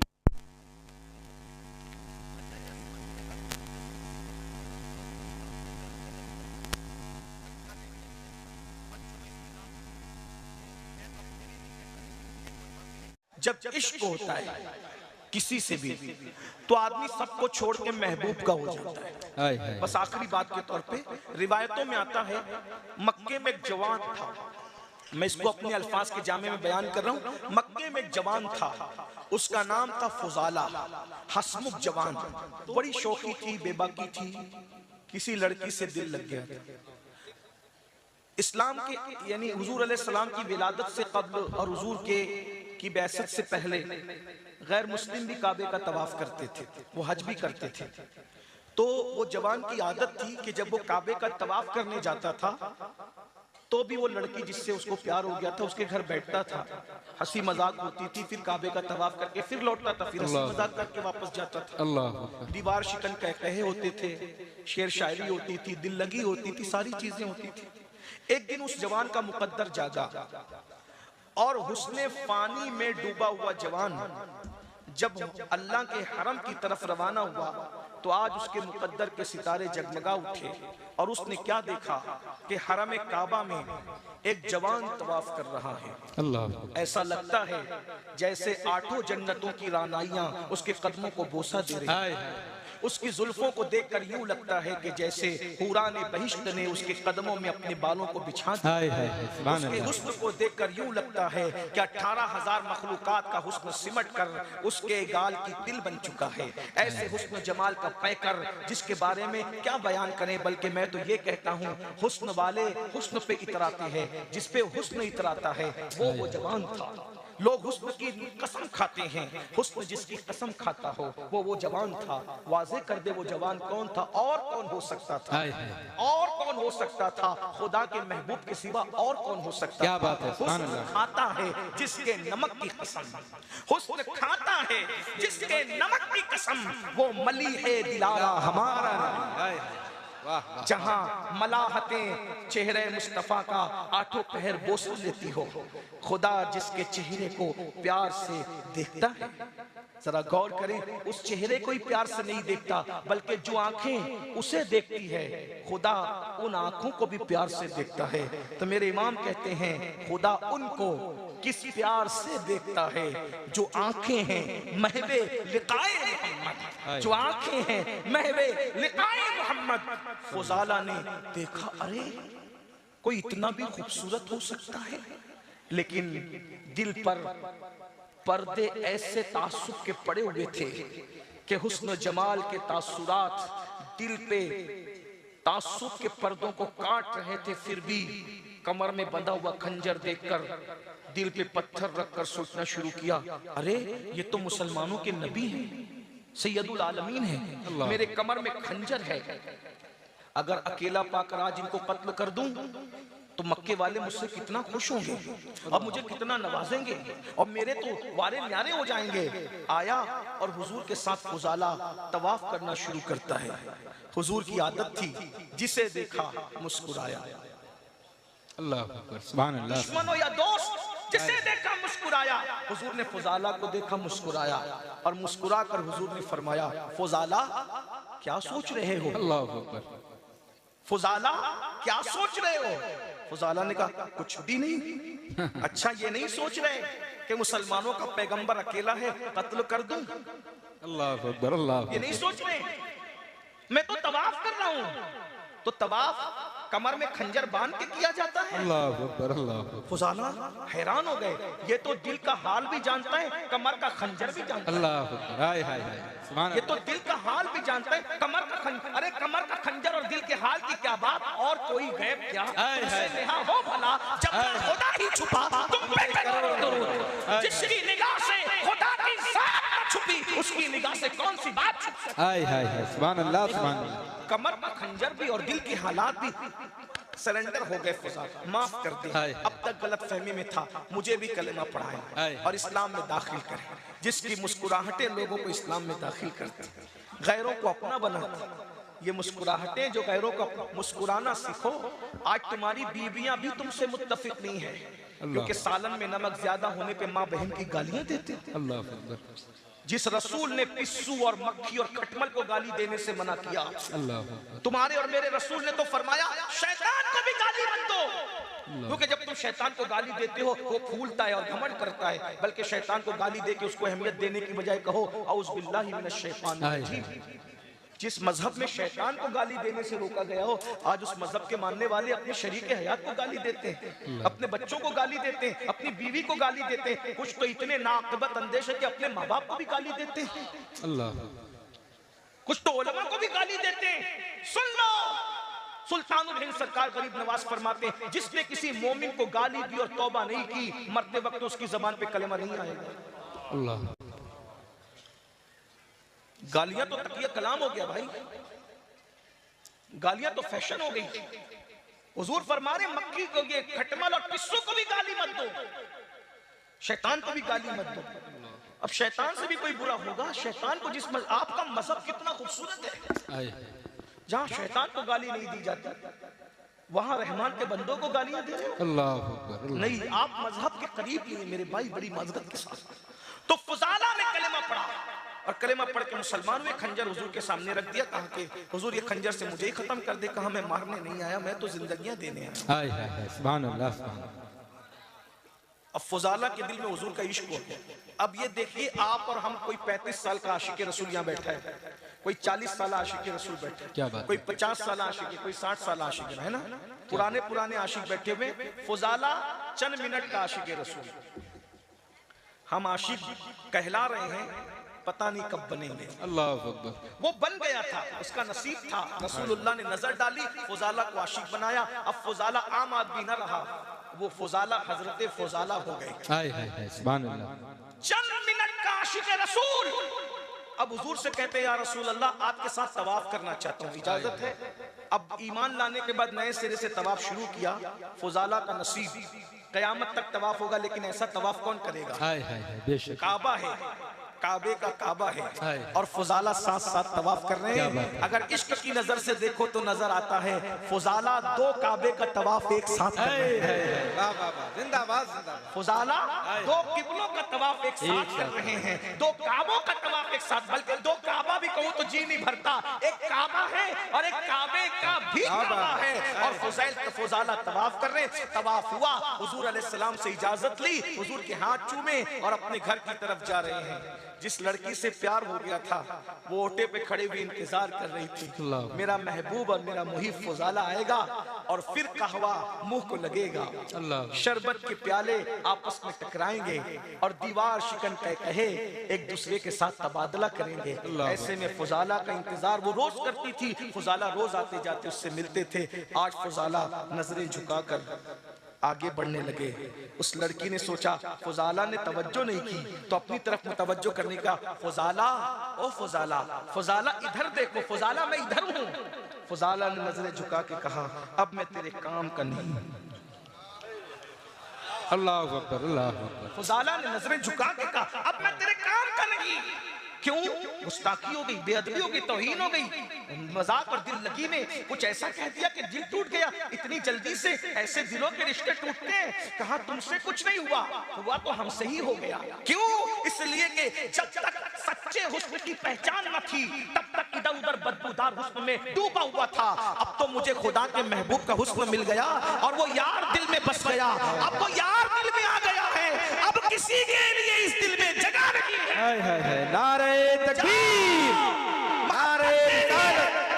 जाओ मोहब्बत के लिए किसी और को ढूंढ लो। अब फुजाला का दिल तो महबूब की तरफ लग गया, खुदा के महबूब की तरफ। अब मैंने नाजायज मोहब्बत के लिए मेरे पास वक्त ही नहीं है, मेरे पास टाइम ही नहीं है, अब तुम किसी और का इंतजार करो। ये कहकर फुजाला चले गए। मुझे बताओ कौन सी इस्लाह माशरा की तकरीर सुनी थी, कौन से खौफ खुदा की तकरीर सुनी थी, कौन से किसका लेक्चर सुना था, क्या पढ़ा था? कुछ नहीं। बस फुजाला के दिल में इश्क मुस्तफा पैदा हो गया। फुजाला की जिंदगी में सेकंडों में इनकलाब आ गया। मेरे जवानों आओ, अगर माशरे की सही इस्लाह चाहते हो तो दिल में यार को बसा लो, वो दिल में आ जाएंगे इंशाअल्लाह। किसी को देखने को दिल नहीं चाहेगा, जब उनको देख लोगे तो फिर किसी की तरफ तवज्जो आपकी नहीं जाएगी। जब उनको सुन लोगे तो किसी को सुनने को दिल नहीं चाहेगा।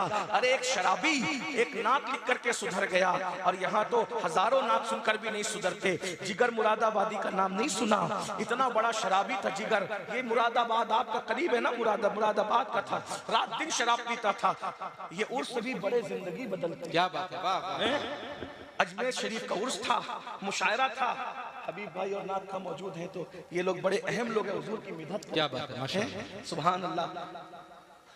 अजमेर शरीफ से दावतनामा आया। जिगर को खुसूसी शायर की हैसियत से मदऊ किया जाता है सुल्तानुल हिंद के उर्स में नात पढ़ने के लिए। हाय हाय हाय, कुछ सुभान लोगों ने अल्लाह। मुखालफत भी की, शराबी नात पढ़ेगा। अब इस पे मैं तो कुछ कह नहीं सकता, लेकिन इतना जरूर कहूंगा क्योंकि वो शराबी को नमाज पढ़ने का हक नहीं है क्या? अल्लाह अकबर। जब कुरान ने शराबी को नशा उतरने के बाद नमाज पढ़ने का हक दिया तो हमें भी कम से कम नात पढ़ने का हक हाय हाय हाय, बेशक बेशक, क्या बात है, सुभान अल्लाह, सुभान है ना। हम नबी की मिदहत का हक किसी से छीन नहीं सकते। अल्लाह अकबर। इतना याद रखिए। हाय हाय, हाँ, इतना याद रखिए। अगर अमाल तोलने जाओगे तो फिर हम किस खाने में हैं? अल्लाह अकबर। हम तो ये जबान ही रखते कि एक मर्तबा नाम मोहम्मद कह सके। हजार बार बिशोयम दहन मुश्क गुलाब नूस नाम तो गुफ्तन कमाल पे अदबीस। हजारों मर्तबा मुश्क और गुलाब से अपना मुंह धो, फिर भी एक मर्तबा नाम मोहम्मद कहने की औकात नहीं है। लेकिन अगर उनका नाम ना लूं तो फिर नाम है किसका ऐसा कि जो मैं ले सकूं? कोई और नाम भी तो बताओ जिसका वजीफा किया जा सके। उस नाम के सिवा और कौन सा नाम है? आंखों का तारा नाम है मोहम्मद, दिल का उजाला नाम है मोहम्मद, सल्ले अला का सेहरा सजाकर दूल्हा बनाया नाम है मोहम्मद, पढ़ती दुरूदे दौड़े की हुरे लाशा जो लेगा नाम है मोहम्मद, रखो हाथ में जिस्म अजीजो पढ़ के सुनाना नाम है मोहम्मद, आंखों में आके रंगत रजा के दिल में समा जा नाम है मोहम्मद, अपने जमीले रज़वी के दिल में आजा समा जा नाम है मोहम्मद। पूछेगा मौला लाया है क्या क्या, मैं ये कहूंगा नाम है मोहम्मद। सल्लल्लाहु अलैहि वसल्लम। उसकी तकलीफ है, नात के लिए दावत आई है और जिगर कांपता है। अल्लाह। जिगर शराबी था लेकिन कम से कम गैरतमंद था कि जिस मुंह से शराब पीता हूँ उस मुंह से कैसे नात कहूँ, जिस हाथ से जाम पकड़ता हूँ उस हाथ से कलम पकड़ के कैसे नात। बार बार कलम उठाता है, थरथरा कर रख देता है। आखिरकार जिगर ने चंद दिन उसके बच्चे नात को लिखना पड़ेगी। उसने नात लिखा और नात भी क्या खूबसूरत लिखी। एक रिंद है और मिदहते सुल्तान मदीना, एक रिंद है और मिदहते सुल्तान मदीना। हाँ कोई करम रहमते सुल्तान मदीना, इस उम्मत आसी से न मुँह फेर खुदाया, नाजुक है बहुत गैरते सुल्तान मदीना। और मक्ते में कहते हैं अब और जिगर काम नहीं हमको किसी से, काफी है बस एक निस्बत सुल्तान मदीना। माशाअल्लाह, माशाअल्लाह। ये नात लिखी और जिगर की जिंदगी बदल गई। कहा जिस हाथ से नात वाला कलम पकड़ लिया, अल्लाह की कसम अब कभी उस हाथ से शराब का जाम नहीं पकड़ूंगा। हाय हाय, एक सुभान अल्लाह। नात ने उसकी जिंदगी बदल दी। आप हजारों नातें सुन के उछल कूद कर रहे हो, जिंदगी बदलती क्यों है? ये दिल बहलाने की महफिल नहीं है, जिंदगी बदलने की। तो सच्चे आशिक बने। चंद मिनट में फुजाला की जिंदगी बदली। तुम भी सच्चे आशिक। आशिक कहलाना और है, आशिक बन जाना और है। आशिक कहलाने का फायदा नहीं, आशिक बन जाने का फायदा है। आओ हुजूर से सच्चे दिल से इश्क करो, और अगर ऐसा नहीं किया तो फिर इश्क के नाम पर अगर मुनाफिकत करते रहोगे तो कहीं ऐसा ना हो कि कयामत में हुजूर चेहरा फिर के कहे, ओ मुनाफिक, मुझसे इश्क का दावा करता था, गंदी फिल्में देखता था, मुझसे इश्क का दावा करता था, 10 मिनट का वक्त नमाज के लिए जो मेरी आंखों की ठंडक थी नहीं निकाल सकता था, मुझसे इश्क का दावा करता था और जुआ खेलता था। बताएं अगर अल्लाह न करे उन्होंने मुंह फेर लिया तो क्या होगा? आओ जवानी में अल्लाह पूछेगा, जवानी का हिसाब लेगा, जवानी कैसे गुजारी। हुजूर पे दुरूद पढ़ते हुए गुजारो, रातों को बिस्तर पे लेटो तो दुरूद पढ़ते हुए लेटो, ताकि जब अल्लाह पूछे ना जवानी की रातें कैसे गुजारी तो कह सको, मौला तू जानता है ना कि हम तो तेरे हबीब का जिक्र करते करते सो जाते थे। मैं सो जाऊं या मुस्तफ़ा कहते कहते, खुले आंख सल्ले अल्लाह कहते कहते, अपने लिए बहुत बड़ा सहारा है इश्क मुस्तफ़ा का। आओ हुजूर से सच्चा इश्क करें। और जिसको इश्क होता है वो 3 बातें करता है। नंबर 1, जिससे इश्क होता है उसका जिक्र ज्यादा करता है। नंबर 2, उसकी बातों पर अमल करता है। नंबर 3, जो चीजें महबूब को नापसंद है उसको छोड़ देता है। तीनों चेक करो, तीनों अपने अंदर है। महबूब का जिक्र ज्यादा क्या कर सकते हैं, कुछ पता ही नहीं। उनकी फरमा बरदारी नहीं करते, चेहरे से दाढ़ियां मुड़ाकर रोज फिकवा रहे हो, गट्टों में फिकवा रहे हो। शादी के मौके पे डीजे लगा के नाचते हो, तुम्हारे घर की औरतें नाचती हैं। रोजाना स्क्रीन खोलते हो तो सीरियल देखते हो। मेरे भाई बताओ हुजूर का दिल कितना दुखाओगे। ताइफ की वादियों में हुजूर पे जो पत्थर मारे गए उससे हुजूर का जिस्म जख्मी हुआ, लेकिन हमारे गुनाहों के नश्तर हुजूर के दिल को जख्मी करते हैं। इसलिए हम अपने नबी के दिल को कब तक छलनी करते रहेंगे? तौबा कीजिए, उर्से कादरी करीमी में आए हो, बदलिए और इसमी और रस्मी आशिक बनने की बजाय फुजाला की तरह सच्ची आशिक बन जाइए। मेरे भाई जो आशिक बन जाता है फिर काबा नीचे नजर आता है, बिलाल के कदम काबे की छत पे नजर आते हैं। जो आशिक बन जाता है वो ऐसे करनी के पास सहाबा दुआ कराने के लिए जाते हैं। आइए उस महबूब को दिल दे दीजिए। सबसे दिल लगाओगे धोखा खाओगे, आका से दिल लगाओगे यहाँ भी कामयाब हो जाओगे, वहां भी कामयाब हो जाओगे। हो ना ये फूल तो बुलबुल का तरन्नुम ना हो, चमने दहर में कलियों का तबस्सुम भी ना हो ना साकी तो फिर मैं भी ना हो, खुम भी ना हो। खैमा अफलाक का इस्तादा इसी नाम से है, बस हस्ती तपशामादा इसी नाम से है। कुव्वत इश्क से हर पस्त को बाला कर दे, कुव्वत इश्क से हर पस्त को बाला कर दे। दहर में इसमें मोहम्मद से उजाला कर दे कि मोहम्मद से वफा तूने तो हम तेरे हैं, ये जहां चीज है क्या लौह कलम तेरे हैं। जिस आया करीमा की मैंने तिलावत की है, अल्लाह तबारक व तआला उसके मुतालिक मुझे हक कहने, आप सबको हक सुनकर उस पर अमल करने और उसे आम करने की तौफीक अता फरमाए। कहते हैं कि हर चीज की एक इब्तिदा होती है और उसकी इंतहा होती है। हर शय की इब्तिदा है और उसके बाद उसकी इंतहा है। उसकी शुरुआत है और उसके बाद उसका एंड है। उसका आगाज है, उसका अंजाम है। आप किसी भी चीज को देख लें, शुरू और खत्म, शुरू और खत्म, लेकिन शुरू और खत्म के दरमियान एक बीच का वक्फा है जिसको दरमियान कहते हैं, जिसको शबाब कहते हैं। मिसाल के तौर पर सूरज हर सुबह को निकलता है, ये उसका आगाज समझ लें, और उसके बाद डूब जाता है, ये उसका अंजाम समझ ले।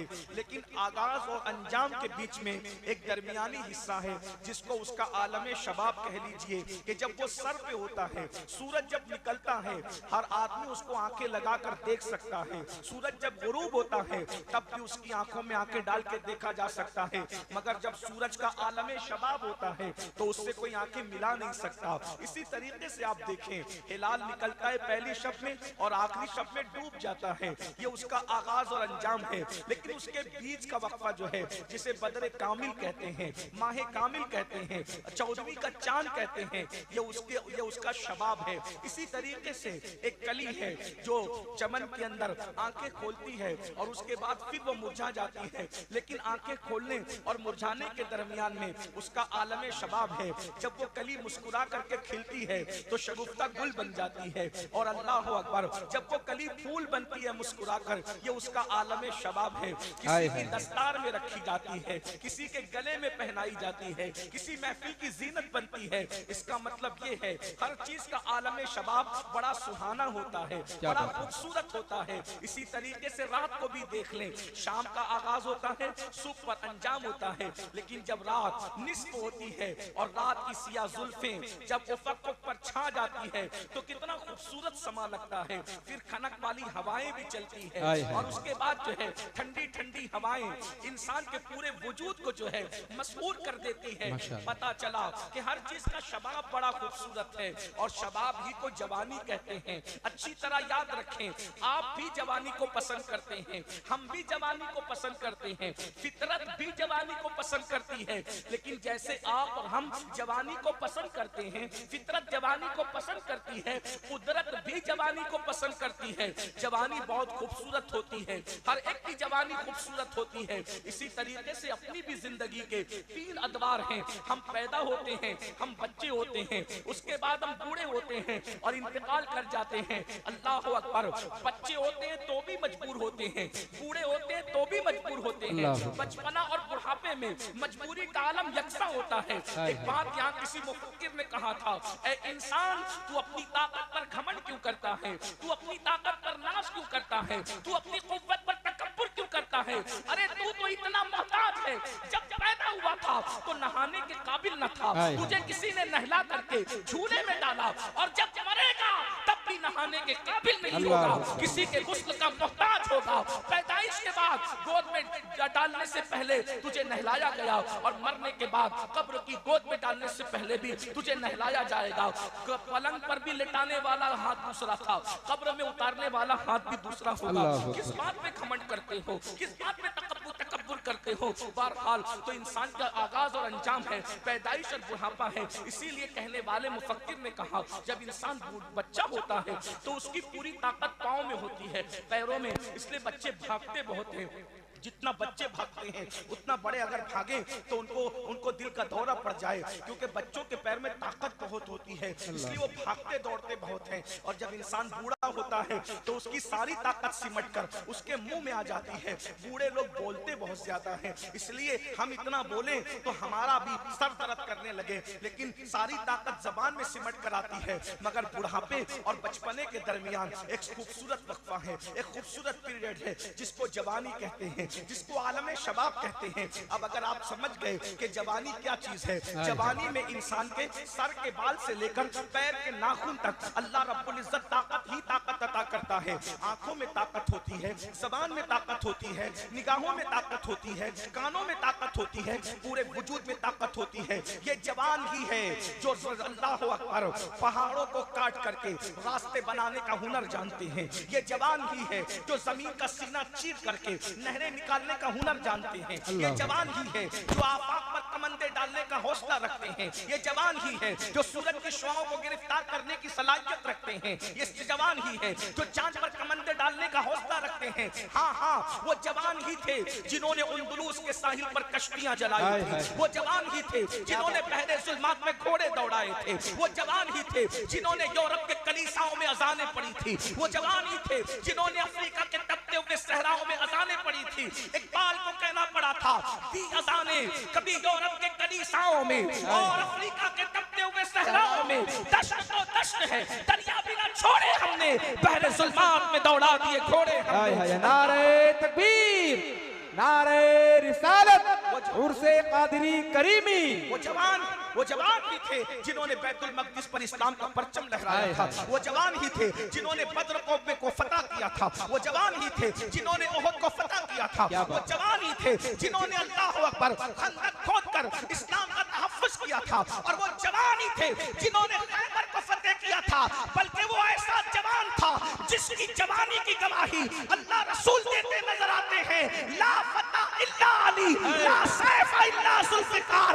अली की तरह कोई जवान नहीं है और जुल्फ़िकार की तरह कोई तलवार नहीं है। सुभान अल्लाह, सुभान अल्लाह। वो जवान ही थे जो फातिह करबला थे। अली अकबर की जवानी देखें, इमाम कासिम की जवानी देखें, हजरत अब्बास की जवानी देखें। अल्लाह अकबर, ये जवान ही थे, ये जवान है। और जवानी की अहमियत इस्लाम में ज्यादा है। इसीलिए मेरा अल्लाह इरशाद फरमाता है, सुम्मा लतुसअलुन्ना यौमइज़िन अनिन नईम। क़यामत के दिन हम तुमसे तुम्हारी जवानी के बारे में सवाल करेंगे। क्या बात। देखिए, मेरी आदत और तबीयत में नाराजगी नहीं है। मैं पूरी कोशिश करता हूं कि मैं अपनी कौम से नाराज ना हूं, बेजार ना हूं, लेकिन वहीं रख दीजिए भैया। इल्मी फिक्री गुफ्तगू सुनना है तो ऐसे शोर में नहीं हो सकेगी, क्योंकि शोर शराबे में मुशायरे हो जाते हैं, कोई वाज और नसीहत की महफिल नहीं हो सकती। और चूंकि डॉक्टर ये शाहिद साहब, जितने लोग खड़े हैं, गुजारिश है कि आप वहां से हटकर अरशद मेंबर साहब की छत पर बहुत जगह है, वहां चले जाएं, वहां सुकून से आप सुन लेंगे। उनकी छत पर काफी जगह है, आप परेशान ना हो। शाहिद साहब इस बार धोखा खा गए मुकर्रिर के सिलेक्शन में। अल्लाह। उन्होंने गलत प्रोपेगेंडे का शिकार होकर मुकर्रिर को बुलाने की बजाय फकीर को बुलाया, तो फकीर लोगों ने क्या तकरीर करना है, बारगाह गौसियत के फकीर हैं, कोई मुकर्रिर होता तो मजमा कंट्रोल करता, फकीर के बस में नहीं।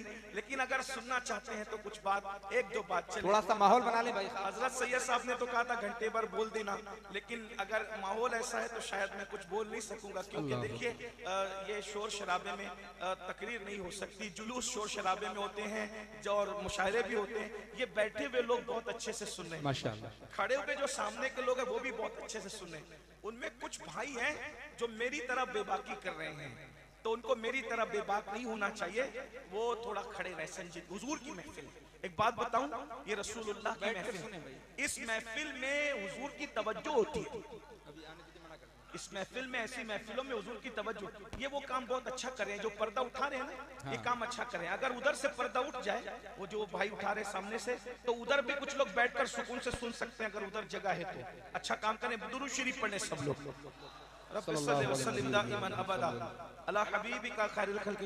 अभी ये जो भाई खड़े, उनकी इजाजत है मैं बोलूं, गुफ्तगू करूं?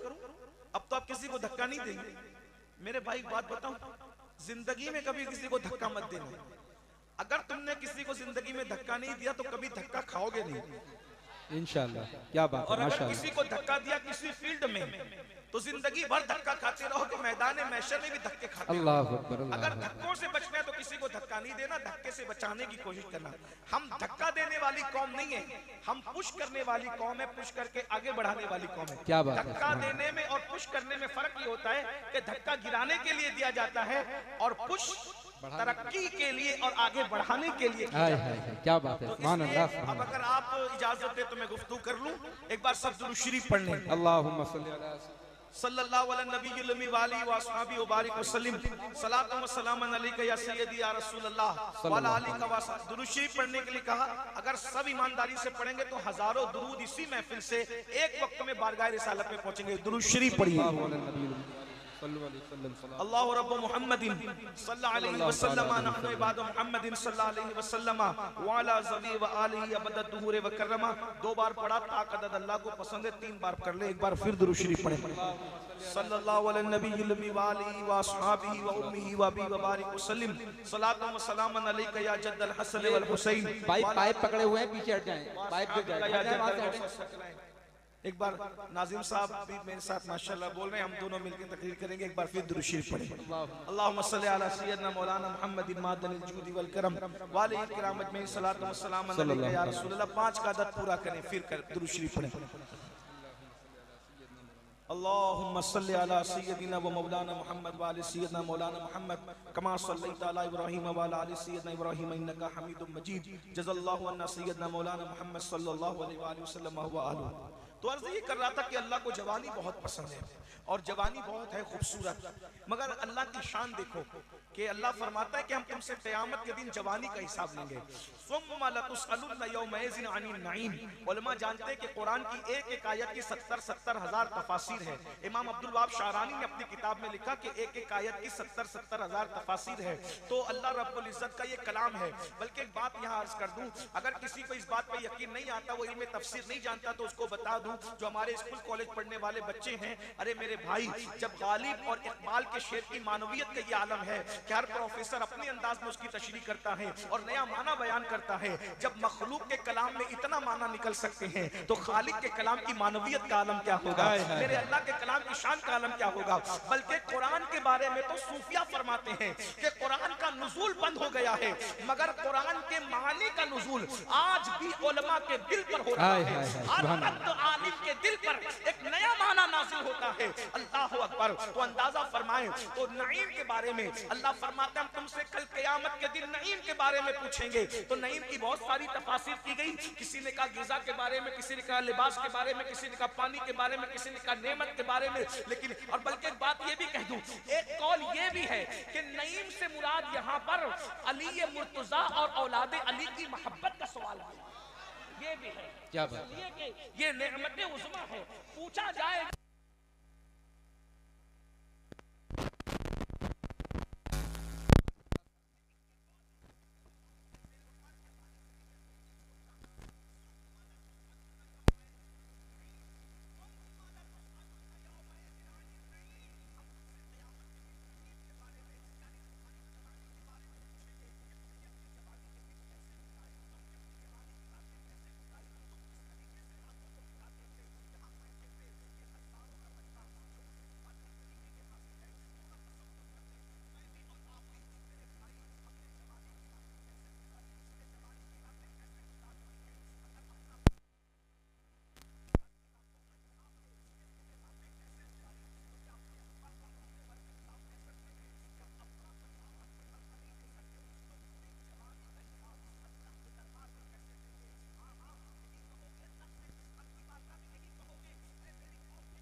इश्क करता है तो तेरे मोबाइल के स्क्रीन पर हीरो की तस्वीर क्यों है? अगर तू हुजूर से इश्क करता है तो हुजूर की सीरत तू पढ़ता क्यों नहीं? तू रोजाना 3 घंटे की फिल्म तो देखता है, लेकिन रोजाना तू 3 मिनट भी नबी की सीरत नहीं पढ़ता।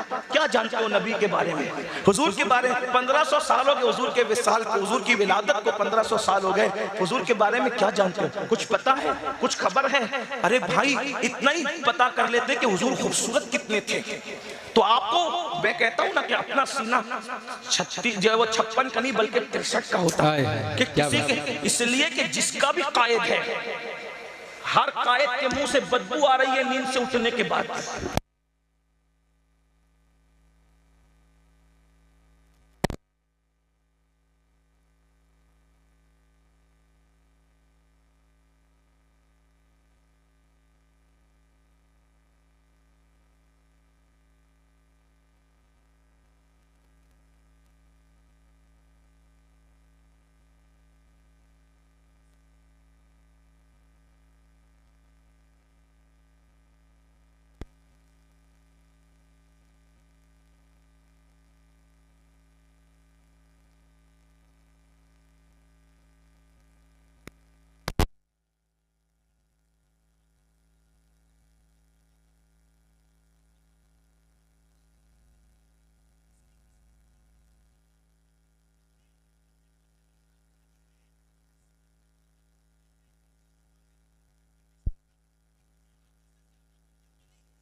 सानेहा हाय हाय को बिखेरते थे। अल्लाह। इसलिए कि सहाबी जब ख्वाब बयान कर दे तो उसकी हैसियत हदीस की हो जाती है। अल्लाह। ये अहले इल्म जानते हैं, बेशक, या तो हम उसको असर कहते हैं या तो हम उसको हदीस से मौकूफ कहते हैं, बेशक है ना। अल्लाह अकबर।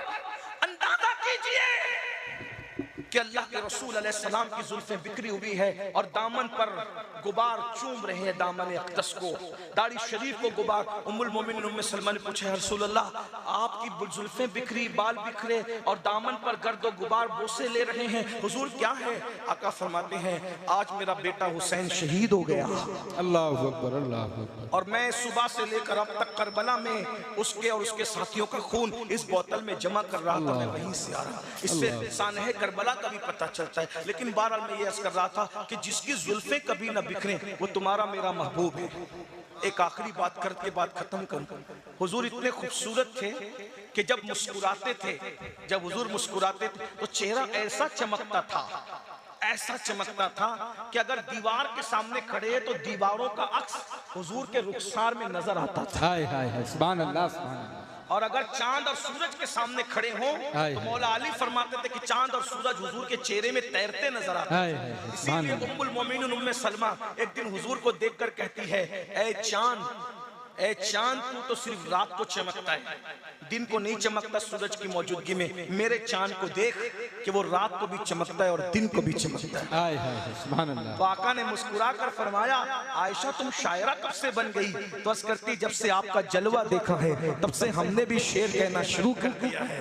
वो कमाल हुस्न हुजूर है कि गुमान नक्स जहां नहीं, यही फूल खार से दूर है, यही शम्मा है कि धुआं नहीं। मैं निसार तेरे कलाम पर मिली यूं तो किसको ज़बान नहीं। वो सुखन है जिसमें सुखन न हो, वो बयां है जिसका बयां नहीं। फुसहा अरब के बड़े बड़े तेरे आगे यूं है दबे लचे, कोई जाने मुंह में ज़बान नहीं बल्कि जिस्म में जान नहीं। तो करूं तेरे नाम पे जान फिदा, करूं तेरे नाम पे जान फिदा, न बस एक जान दो जहां फिदा, दो जहां से भी नहीं जी भरा, करो क्या करोड़ों जहां।